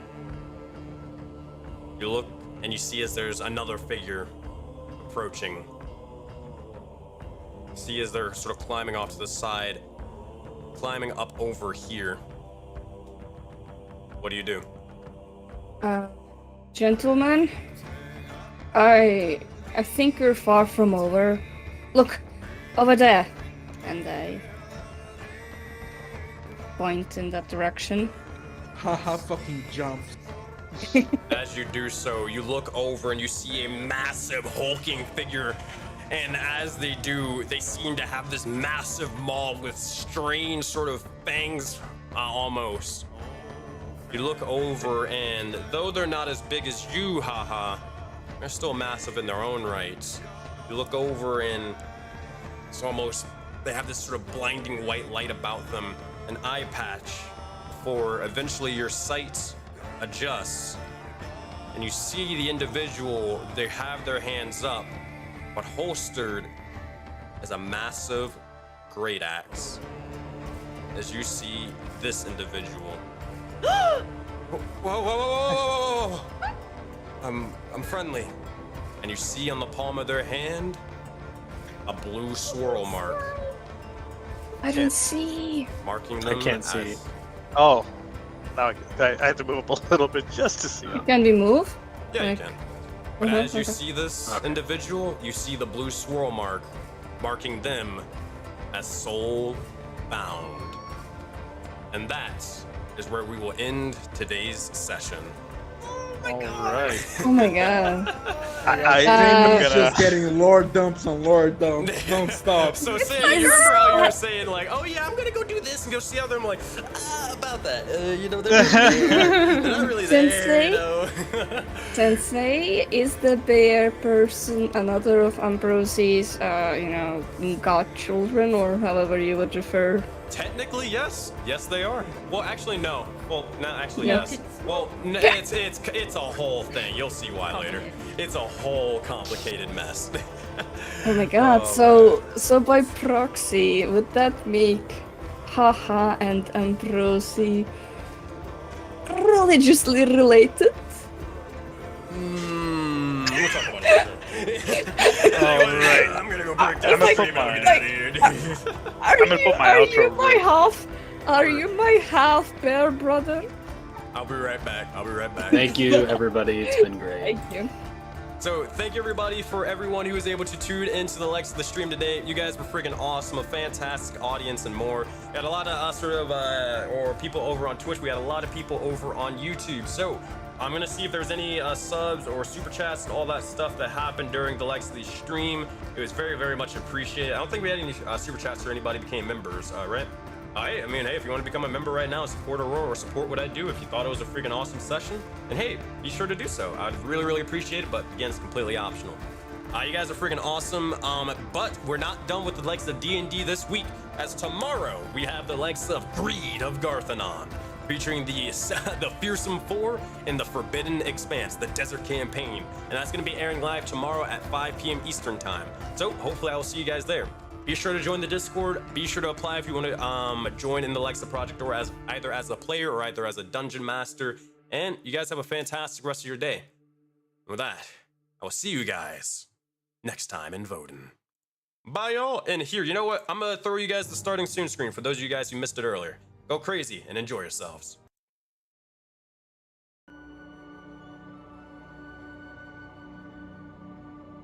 Oh, and be sure to like the video. Like the video. It really, really does help. Like the video and comment and all that stuff. Let's see if we can get this video to at least 30 or so likes.